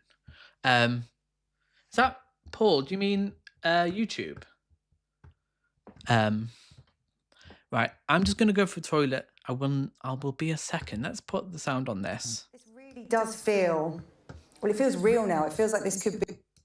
This is not an easy time. I was going to pop the toilet. It's not an easy time for the Prime Minister. It's not an easy time for the party. There is considerable concern about what the results last week tell us. There is an absolute sort of passionate will to make sure that this Labour government is successful. Frankly, I think there is a difference in approach about how we do that. And what I'm saying is, I don't think the best way of doing that at this moment in time is by turning inward or necessarily by changing leader. And you don't, of course, achieve that without a pretty lengthy period of time when we'd be having a leadership contest, even though there isn't one at this moment. OK. Thank you, Jackie. Baroness Smith, thank you so much for coming in to react to that breaking news this afternoon that the Health Secretary, Wes Streeting, has resigned from the post, but has stopped short of challenging Sir Keir Starmer for the leadership. Well, it is news, the breaking news, Wes Streeting resigning as Health Secretary, saying in his letter he has lost faith in Sir Keir Starmer. The question now is whether he will actually fire the starting gun on a leadership election to try and replace the PM. In his resignation letter, Wes Streeting said it was now clear that Sir Keir wouldn't lead Labour into the next general election, saying, where we need vision, we have a vacuum. Our political editor, Beth Rigby, has been with me in the studio since this news broke at 1 o'clock. News we had been expecting, but as I... Thank you for the very generous donation, Jack Meller. I think it's important to distinguish between people who are socially liberal and economically liberal. The latter are our enemies. Liberal freedom of capital works against freedom of individuals. Yeah, I think I don't want fights with liberals. I don't really go after liberals. There's people I could talk about online in the UK and America. I could get content from it. I don't want to. I want to go after the right, and I want to hopefully big up Zach Polanski. I would take no pleasure in attacking liberals at all. I want to bring them over. And there's liberals who won't like me. They'll be like, oh, he loves Zach Polanski. It's like, yes, I do love Zach Polanski. I'm pretty open in that. I don't care. Like, I'll do a Zach Polanski video every day. I don't care. Let's hear a bit more of this. Said there, Beth, Wes Streeting not going perhaps as far as some people has expected in terms of blatantly saying, I'm challenging you for the top job. Yeah, look, what's happened over the past few days is there's been increasing calls for Starmer to stand down, to set out a timetable for departure.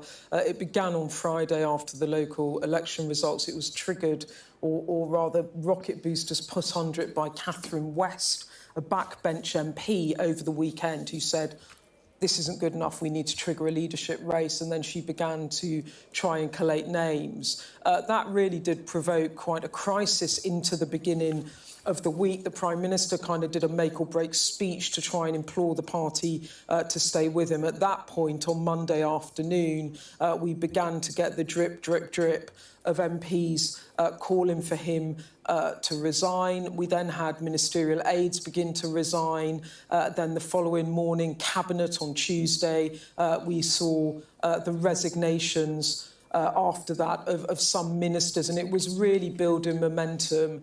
And all eyes have been on Wes Streeting as a would-be challenger and someone on resignation watch. Now, what's happened in the past 24 hours is we had a hiatus in all of... That sounds good, Paul. Anything that could get the message out there is important. Every voice matters. And I put this off for years, thinking, I'm not very good. And I'm not, which is fine. I'm the good enough YouTuber, because just the absolute dregs on the right wing YouTube is just insane. Like, and obviously the left are held to a higher standard. I'm not really that informed on economics. I know the system isn't working. I know wealth inequality is structurally causing most of the issues we face. So you don't have to be a genius to know what's happening right now. And most people know that the billionaires are pretty much fucking us on a daily basis. This because it was the King's speech. And Wes Streeting, there's been a running sort of battle of briefing, really, in Westminster about whether or not Wes Streeting had the numbers to trigger a leadership race. The Prime Minister at Cabinet said, there isn't a process. We're going to get on with... Yeah. Yeah, I think most people are fine. Honestly, most people will just get on with it. They'll work hard. They've got families, or they haven't. They've got a dog they love. They've got a turtle named Peter they love. Most people just get on with their lives and want good. I just think most people who are voting reform are just their anger, real anger, frustration, is redirected at the wrong people. And like I say, if I was a reform voter, I would want people to be nice to me.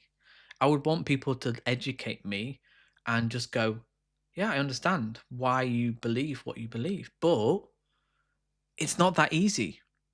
There are no easy solutions, but there's the beginnings of actually trying to redress balance of power. Power, wealth, that's what we should be talking about. And migrants coming over on a small boat don't have power or wealth. Let's talk about the people who own our media. Let's talk about the people who own our politicians. Let's talk about the people who want us arguing amongst each other over the culture war and wedge issues of trans people, migrants, and, vegan sausage rolls. And I think people are getting sick and tired of the culture war. I think it's still got a bit of steam for some people, but I think a lot of people, young people under 65, who are struggling to get afford a house, struggling with low wages, struggling with high cost of living, want solutions. It's very, actually, voting reform is luxury beliefs, because it's mostly older people who already have a house and they've lived their lives and they've had a pretty good wage and they've got an okay pension, or even in some cases a really good pension. It's luxury beliefs from reform that they can actually decrease our GDP and economy. Migration's gone down 78%. That will have harm on our economy, our labour force, our tax base, and that won't really affect them. In the same way, Brexit has caused massive harm to the pound, to our economy, to freedom of movement, to businesses, to a whole slew of issues.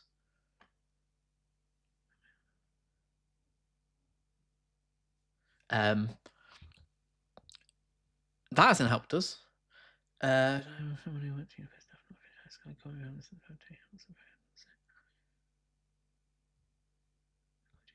Let me see. Yeah, well, I don't. I love my family; they're great. But I grew up in a working class environment where I was the first person to go to university, and I think in working class environments, like often sometimes bettering yourself and educating yourself is seen as a bad thing. Um, I think sometimes people resent that, like if you're bettering yourself, and this isn't all people, and it's not necessarily all people that vote reform, but like in working class, it's like I remember in school, in high school, like if you tried to do well, and I was really dumb in school. I think that's probably hard to imagine, but I didn't do well in school. I was quiet, I was meek, and I just didn't do well. I'm an autistic kid who didn't talk until the age of 4. I didn't do well in school. I found it hard. I found it overwhelming, and I just didn't do well. But after school, I did okay. Went to university, and I think that attitude of kind of bettering yourself in a lot of working class communities, like I'm going to go to university, I'm going to read Dostoevsky, um, kind of upset some working class people. And although I love my family, they're great. I am the black sheep of the family. I've got 3 sisters. I love them dearly, but I am different. I don't. My dad I don't think he is a reform voter. Yeah, I probably am ADHD specifically. As you can probably tell, I'm all over the place, and that's probably why I kind of don't do live streams because I'll see a comment and have a thought. I'm all over the place, which I understand is not for everyone. If you like a linear thought, probably this isn't the place for you. But if it is, great. I can't be everything to all people. But education, I think, is a key part. I think our society has become so anti-intellectual over the last 10 years, where so much of what we're talking about, climate change, is a scientific consensus. It's if you don't believe in that scientific consensus, I'm sorry, you're in the realms of conspiracy theory. And so much of right-wing thinking now is just conspiracy. Conspiracy about COVID jabs, conspiracy about often Jewish people and open borders. That's a big one. That's a big dog whistle. Conspiracy about the trans lobby. Conspiracy about the power of leftists and Antifa. So much of it, and I was a pretty not intelligent child. I skated. I did my thing. I've always been someone who's curious. I am a curious person. I am interested in people learning. But I don't have that natural intelligence. And I think that's why it's hard for me to do this, because working class people, I think a lot of working class people, like, don't feel like they should have a seat at the table. They think like, oh, I couldn't do a YouTube channel, especially a leftist YouTube channel where you need to know stuff. Like, you need to know when Owen Jones is talking about Palestine, he knows so much. He knows so much. He researches it. He's a journalist. He's a proper journalist. He knows his stuff. He's intelligent. He went to Oxford. He's written books. He's got a new book coming out soon, which you should pre-order, by the way, if you haven't already. About the fall of the West and so-called Western values after Gaza. How with the West, like, liberal democracy is falling apart. Like, liberalism is dead.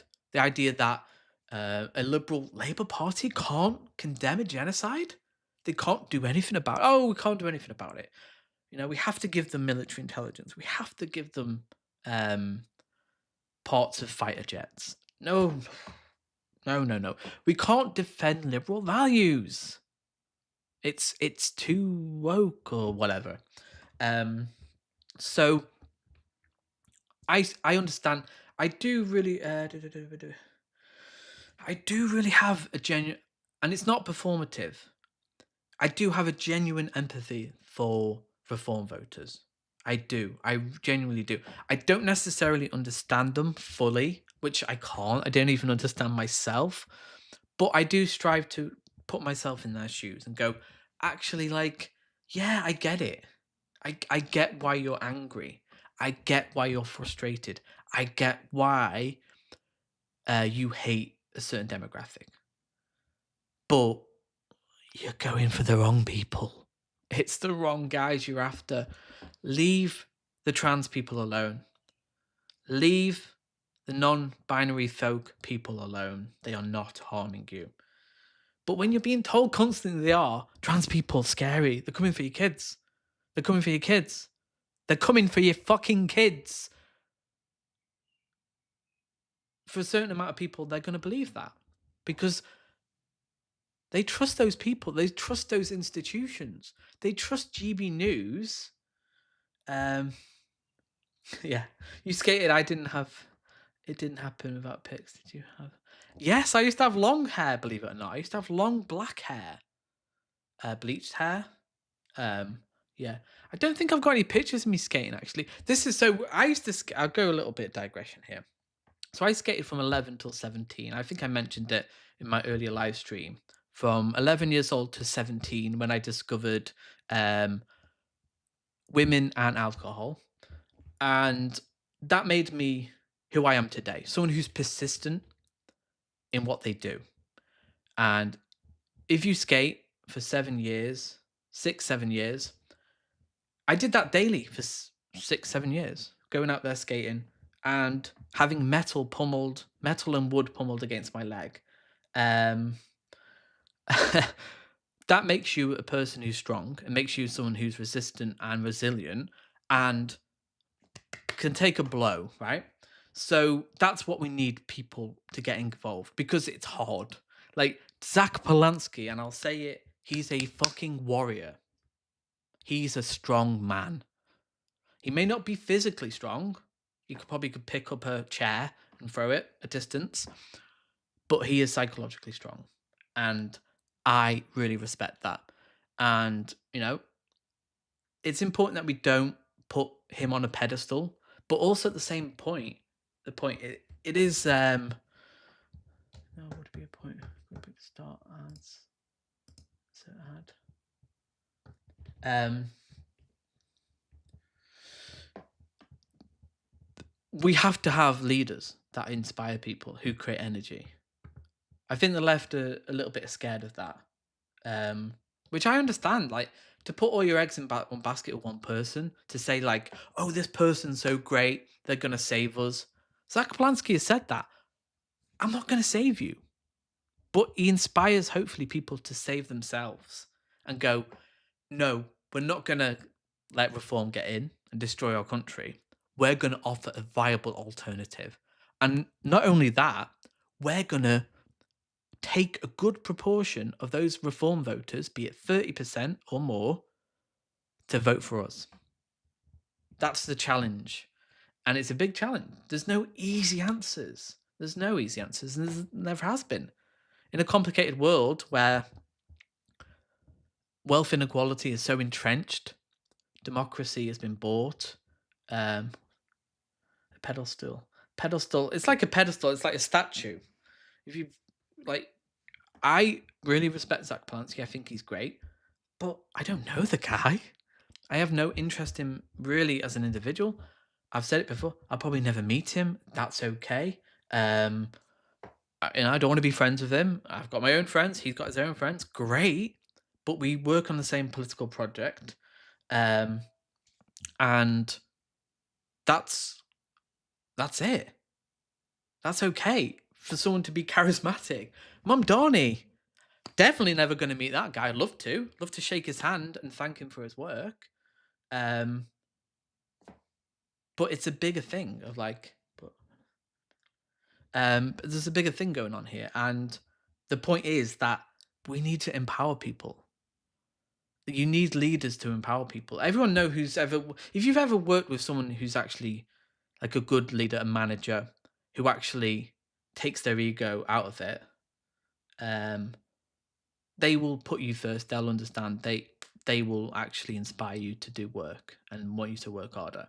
Zach is that for me. He genuinely is someone who I think is caring. It could turn out he's a total fraud, and that's on me. Like maybe I've been duped, and you know, I don't think that will happen, but who knows? We'll see. I guess we'll see, won't we? And maybe he is working for the CIA. I really hope not.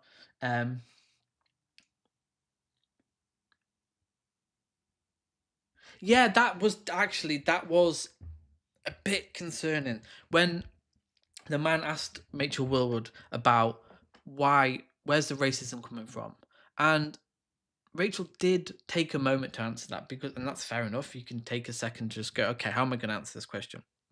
And she did talk about inequality, and that is hard because most people don't see that direct link between alienation, atomization, wealth inequality, and narratives around scapegoating. There's not, for a lot of people, they go, what? What? Racism's going up because of what? That doesn't make sense. And that is where education really has failed. Critical thinking, our education system, although not the best in the world, not the worst, has kind of failed to do that basic critical thinking because it's not designed to do that, is it? It's a factory Victorian thing of just make people, good enough to work, and maybe they go to university. And we need to talk more about, Zach has spoke about it, education, maybe more of like a Finnish system where you don't necessarily have summative assessment and exams. It's more about play, exploration, because exploration, play, asking questions will make your population intelligent. If you're asking questions, that's where you get really dangerous.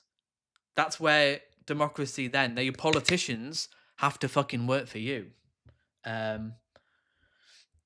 They have to actually go like, oh yeah, we'll get solutions. Okay. But are people encouraged to ask questions about Nigel Farage? Of course we're not. Media doesn't say that. It's like more interested in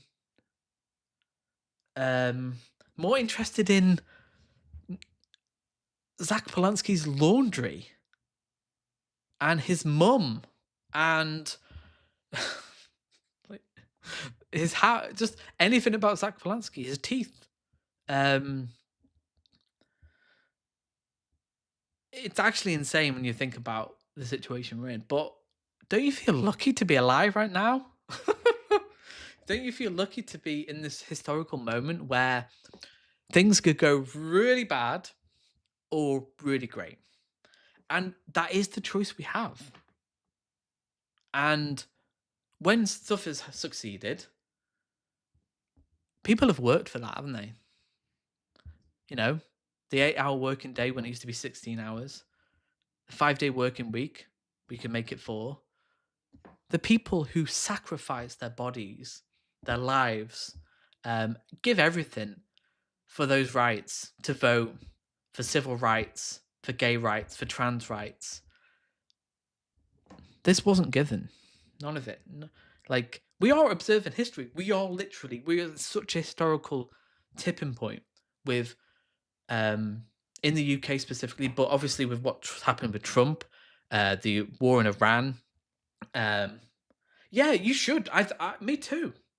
You should feel conflicted, and that's okay. I think you have to be. If you're not both fucking hopeful about the future and determined to make things better, and also on one hand going, oh yeah, maybe we get a Nigel Farage government. And it's a contradiction. But Slavoj Žižek taught me, if he taught me anything, is that there's truth in contradiction. Hegel taught him that, and he teaches everyone that there's a deep contradiction in the time. Things could get really fucking bad, but we have to work hard so they don't. And that's on us. And that agency is scary. It's not easy.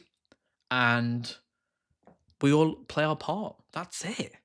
That's what Zach Polanski and Hannah Spencer represent. You could be an MP. You could be a Green MP. If you're watching this right now, you could be a Green MP in a couple of years. You could be a plumber. You could, be a baker. You could be a candlestick maker. We are truly alive in a pivotal moment in British history. Sometimes people can struggle with feeling useless, but we're all able to impact this important point. Yeah, of course we are. But that's what they want us not to believe. That's what Labour represent. Like, nah, we can't. We could do the wealth tax. We could do amazing things, but oh, sorry, we can't. We know we actually could. No, no, no, no, no, no. And they want us to believe that things can't change. That's why they fucking hate Mamdani. That's why they're going after Mamdani so fucking hard. And they're going after Zach Polanski because it's like, oh fuck, they're charismatic. Oh fuck, they're focused on class consciousness and not culture wars and identity politics. Oh shit, the culture wars are coming to an end. Oh, the left have woken up and they're fucking learning the lessons that we should focus on material conditions and not culture war right wing led nonsense. They're shitting themselves. They are cacking their knickers. They know that we can win. And we can win because we are the majority. Working with people in Britain are good fucking people. They are. Talk to people. They work fucking hard. They get up every day. They work hard. They come home. They feed their families. And they want the best. Even reform voters, and especially reform voters, they want good things. But again, when someone's been misled, led and gaslit, have you ever been gaslit by someone in an abusive relationship? I hope you haven't. I'm lucky I haven't. I haven't. But I know people who have, and I feel for them, and I have empathy for them that actually, like, I want to help those fucking people. I want to help those victims of this fucking spiv, grifter, snake oilman, salesman, Nigel Farage. I want to help them. And I'm just one person. I can't do that. And the sad thing is that there's probably not many people who watch this who will I convert. There won't be. That's not necessarily the goal. But it's part of the goal to just have that voice and just go, right, I'm just trying to be a reasonable leftist. And most leftists are. I think maybe we've got a bit of a PR issue of, which I don't think is necessarily true. But PR is important. Optics are important. How the left are perceived is important. Most leftists are just normal people. We're not all just crazy, just triggered libs or whatever. Most leftists are just normal people. And again, empathy is important. And again, I understand if you're thinking, why is he saying that? I hate these people. And I think there is an argument that, and it has to be, but the problem is, it has to be an organic process. To make certain views unacceptable, you have to have the power. But the problem is the media has so much power now that that organic process of, like you would have had 10,000 years ago, if you were in a tribe of 150 people and someone was doing bad things, behavior that was antisocial, not pro-social, they would be ostracized from the group. But our world is too complicated now. And that's how people used to deal with the far right in the 70s. You just get them fired from their job if they were sympathetic. You can't really do that anymore, and it doesn't work because you've got this media system that would just play that as a victim thing, and that would be a whole coverage of one person who got fired for being racist, and that would amplify the far right's narrative of their victimhood. And that's where the left have kind of gone wrong for a bit. No specific criticism, but a broad tendency where I think being censorious hasn't necessarily helped us, but sometimes it has.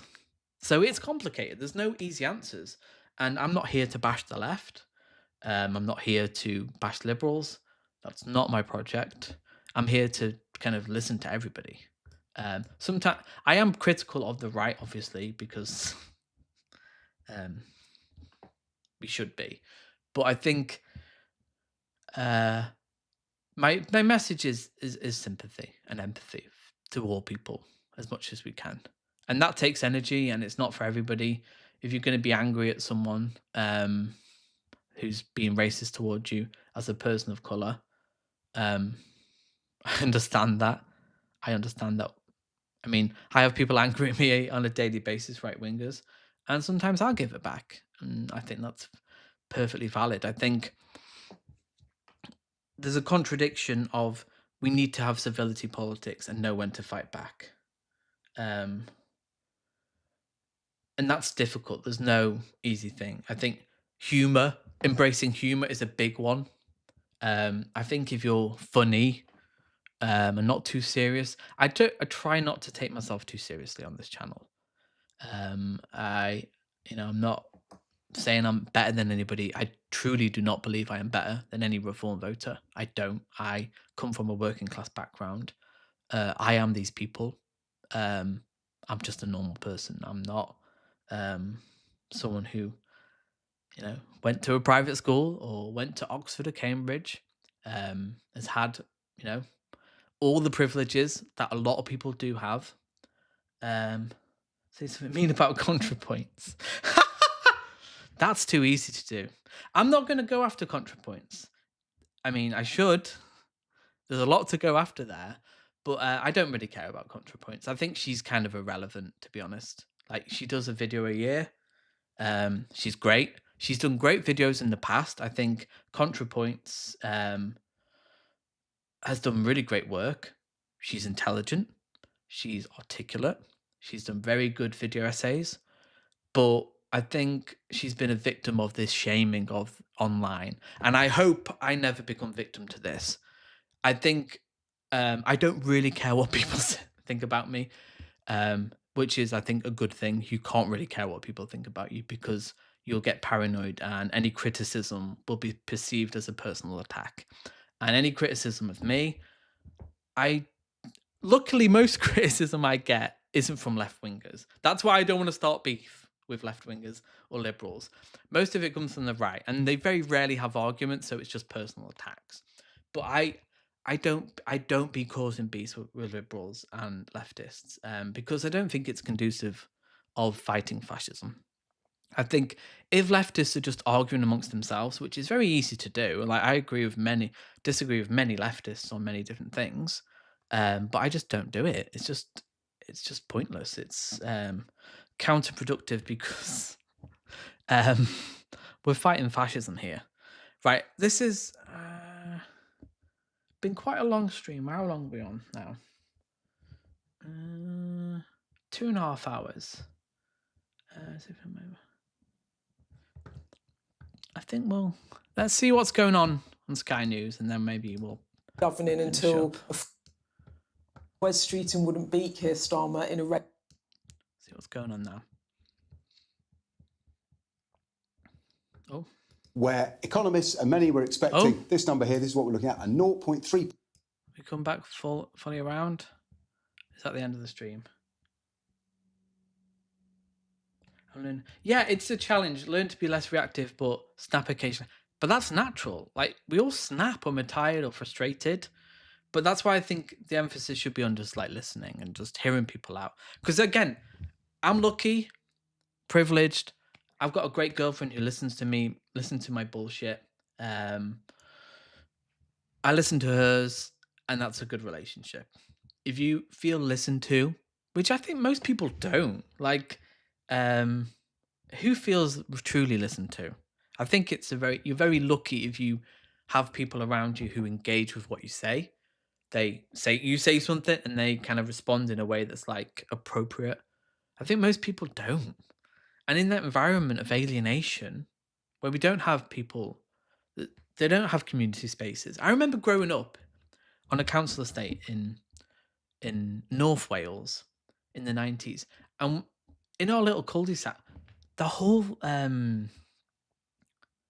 cul-de-sac would play rounders together. The whole street, all the kids and adults would play rounders together.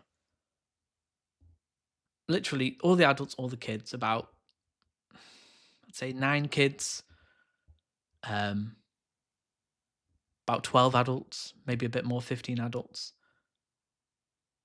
Can you see that in a cul-de-sac today in 2026? So we're talking probably 1990, early 2000s, late 90s. Let's say 1998, 1999. That's the problem. Because if you were playing rounders with your Muslim neighbour, you wouldn't be as susceptible to that, would you? If you were playing rounders with your trans next door neighbour, who's funny as hell, who kind, generous, borrows you the lawnmower, and recommends good films, are you gonna punch down on that person? Maybe you would, but I think you'll be less likely, and that's the problem.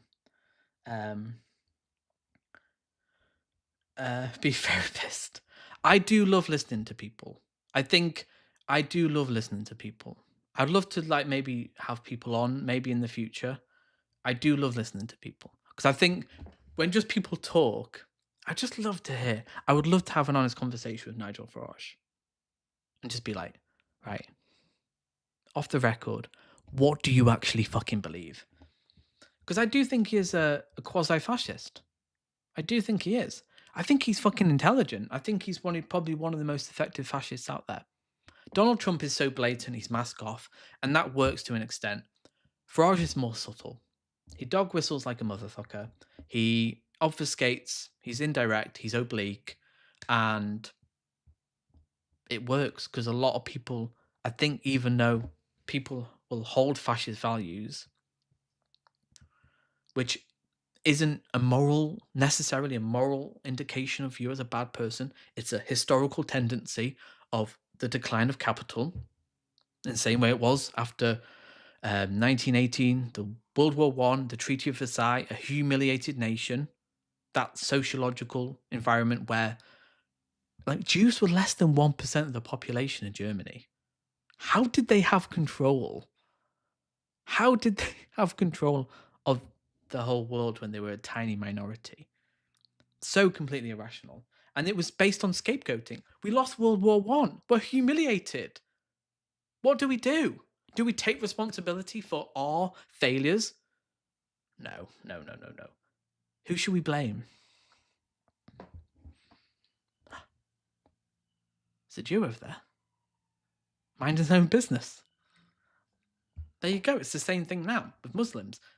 It's Muslims. It's Islam. Islamists. Scary Islamists. History repeats itself. And I think people feel really unloved and are misled. Honestly, calling them racist or stupid never works. I have managed to change a lot of minds. Yeah, I think so. Yeah. How do you bring someone over to your side? By calling them an idiot or patronizing them? You have to give them love. And that's not easy. It takes a toll on you. It takes time. It takes patience. It takes empathy. And it takes understanding. But that shouldn't be a reason not to do it. And I understand why people don't. I truly do. Like, I understand, like, if someone's just saying some bullshit crap, which is easy to debunk with just a simple Google. Like, you just Google it and say, like, what are the economic benefits of immigration? And it will just give you a list of ChatGPT of like, well, it's increased GDP, culturally it's good, more labour means more tax, they benefit the NHS, people should be allowed to live where they want, freedom of movement is a liberal value that actually has made the world a better place. Like the fact that people can move about, and we've been moving about for thousands of years, and we'll continue to move about. Movement across the world is natural. It's as natural as trade. It's as natural as markets. Markets have always existed and will exist under socialism. It's a natural thing. It's like breathing, movement of people. It's a beautiful thing that should be celebrated. Does Keir Starmer celebrate it? Did Joe Biden celebrate these values? Like, celebrate the notion of the immigrant? No. He does the island of strangers. Joe Biden cedes ground to the narrative. And now, what do we have in America? We have more people wanting immigration than ever under Donald Trump. Where 0.5 from the British population is similar to a percentage of trans people get blamed for a lot higher gain punishment now. Yeah, Yeah. Historically, Jews have been scapegoated for a lot of shit. A lot of shit. And it happens today still. Yeah, that's the thing. Like, they want us isolated. They want us atomized. Like, billionaires, Elon Musk, Jeffrey Bezos, Mark Zuckerberg. I mean, Mark Zuckerberg, Facebook, wants you angry online, engaging with his stuff. Elon Musk wants you angry online, engaging with far-right narratives.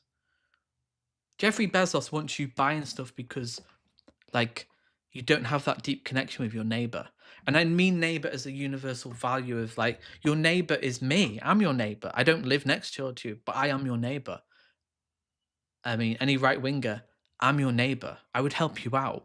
If you see someone on the street fall over and break their ankle, do you just walk on or do you help them? Most people will just help them. They're in need. And most reform voters, I would argue, are in need of help, listening, understanding. And I think a lot of it is psychological. I think so much of fascism is psychological, of like, maybe they've not had that validation. Maybe it's a trauma response.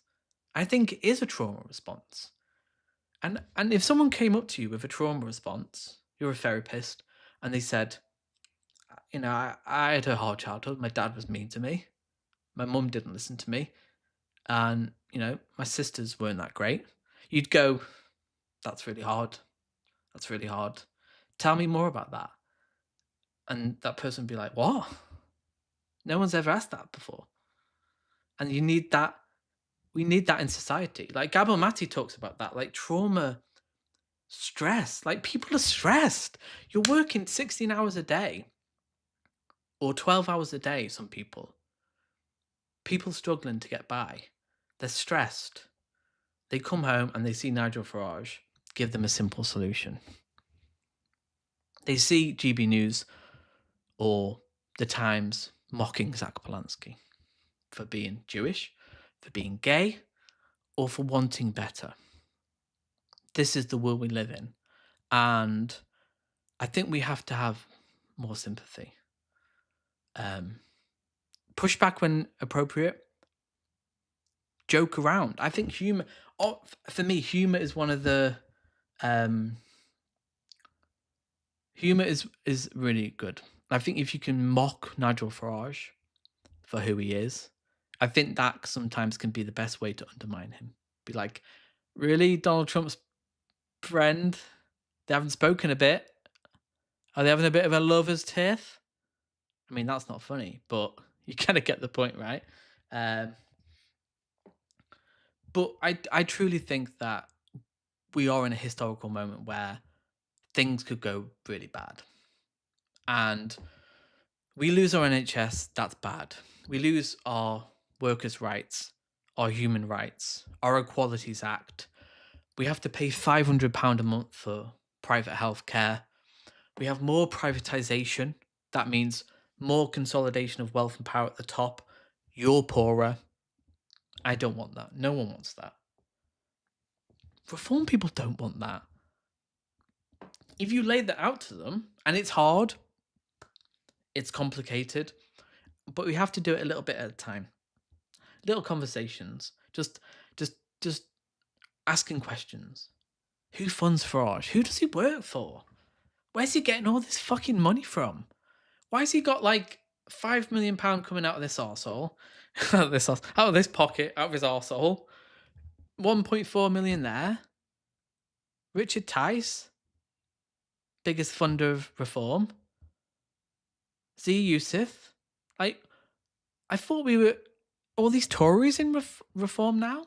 Nazim Sahawi, Robert Jenrick, Suella Braverman. I thought you wanted change. How are they going to change anything?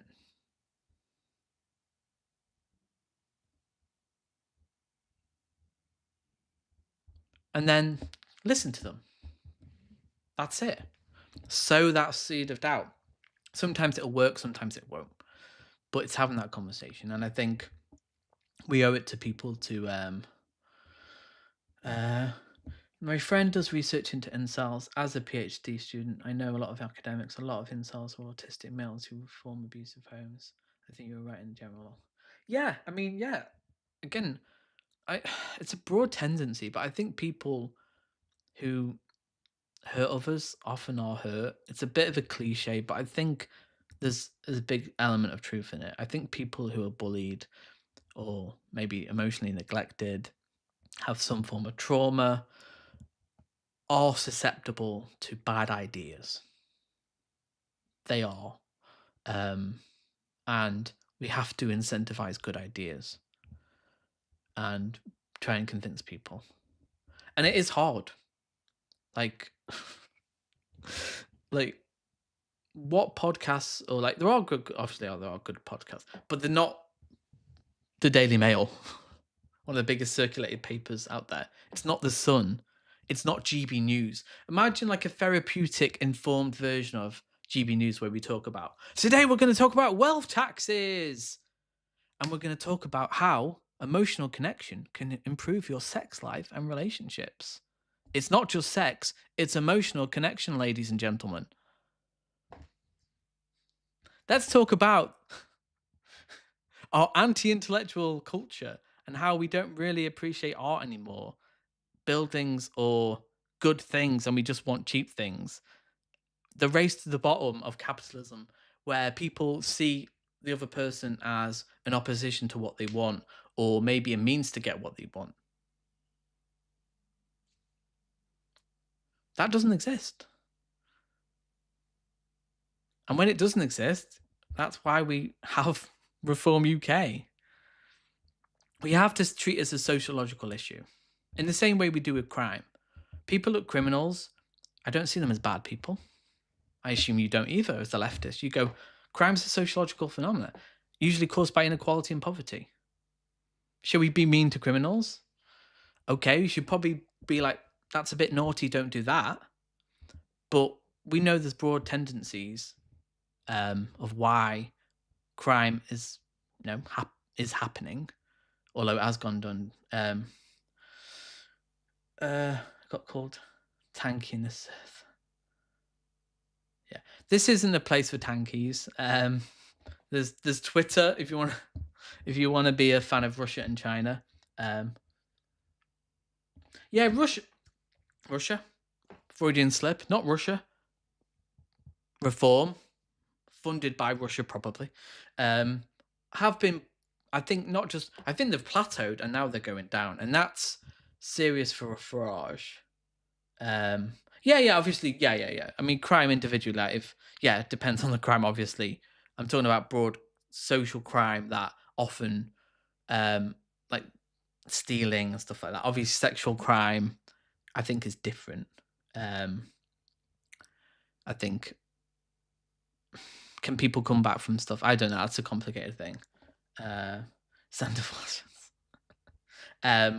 but that's a complicated topic. Crime in itself and individual agency. Obviously, people have individual agency, but there's a reason why I think in recent years shoplifting has increased. I think that is a sign of an unhealthy, unstable society, and I think there's broader sociological things there.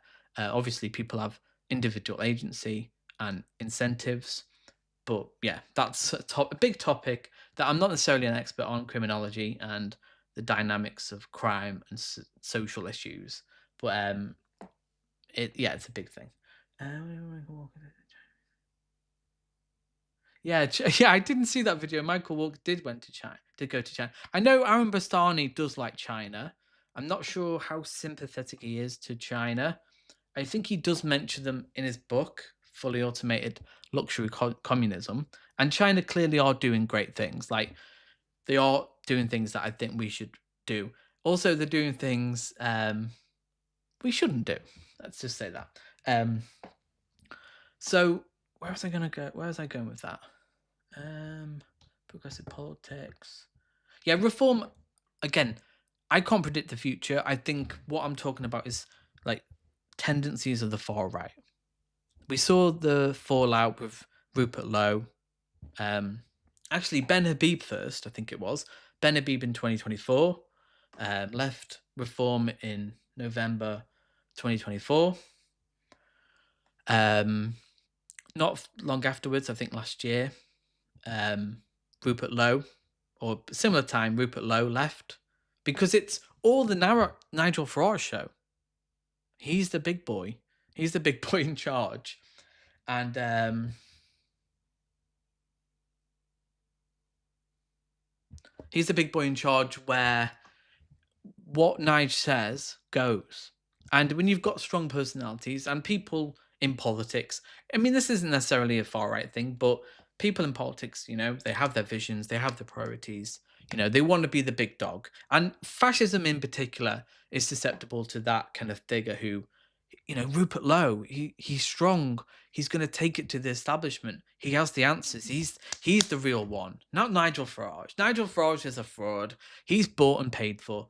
But Rupert Lowe, he's the real one. He may be an ex-banker. He may have worked for JP Morgan and maybe, you know, LARPing as a farmer. But that's the real deal. That's the real deal.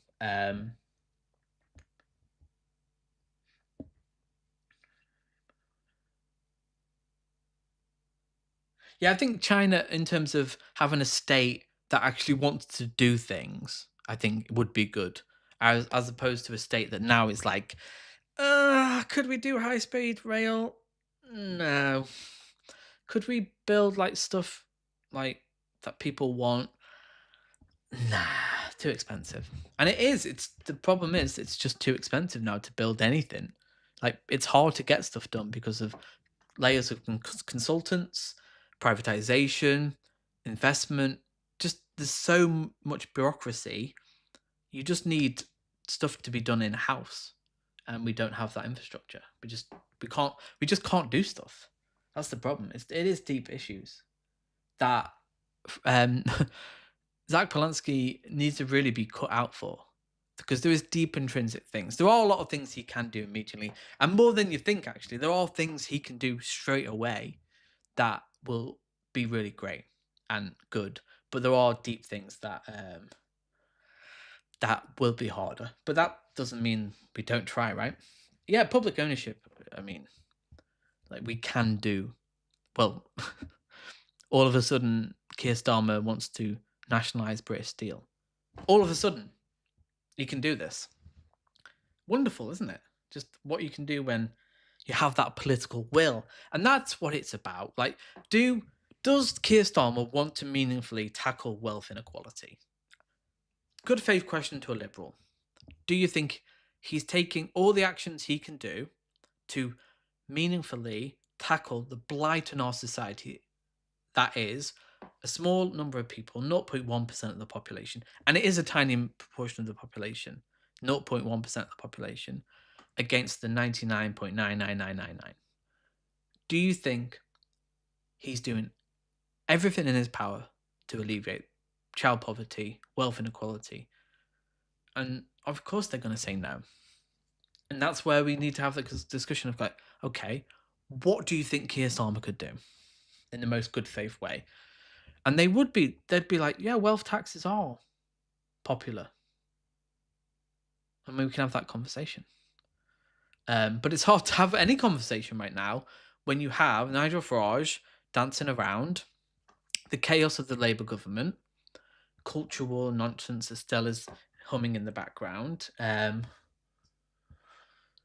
It's hard to have real conversations about stuff. It is hard to have like good faith discussion with anybody about anything. Because it's been about immigration, not our discourse is about immigration, then it's about Brexit, and then it's about trans people, about Muslims, about wokies, the wokey cokies, and I think people are getting sick of it now. I think people have had enough.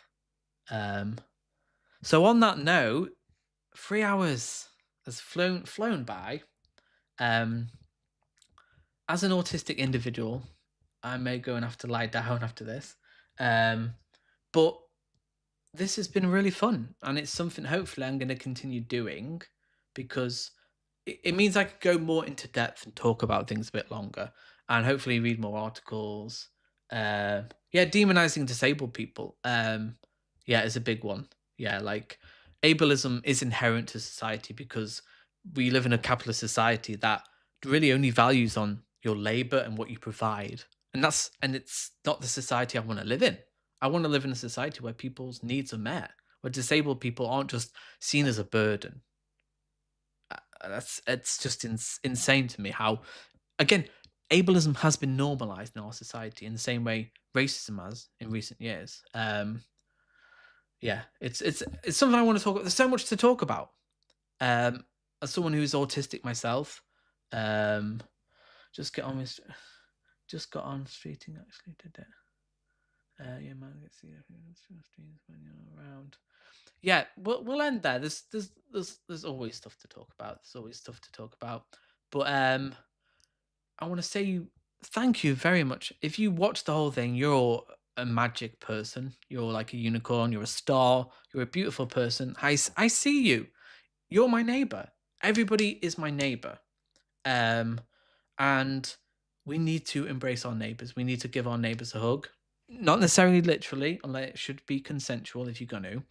And please just have conversations, listen to people, and just give people grace because we all deserve grace. Thank you. See you next time. Hit the like button, subscribe, and join the membership to support the channel. Thank you very much. If you like the stream, that will be appreciated. If you dislike the stream, that will be even more appreciated. And if you don't like me, make sure to subscribe. Thank you very much. See you next time.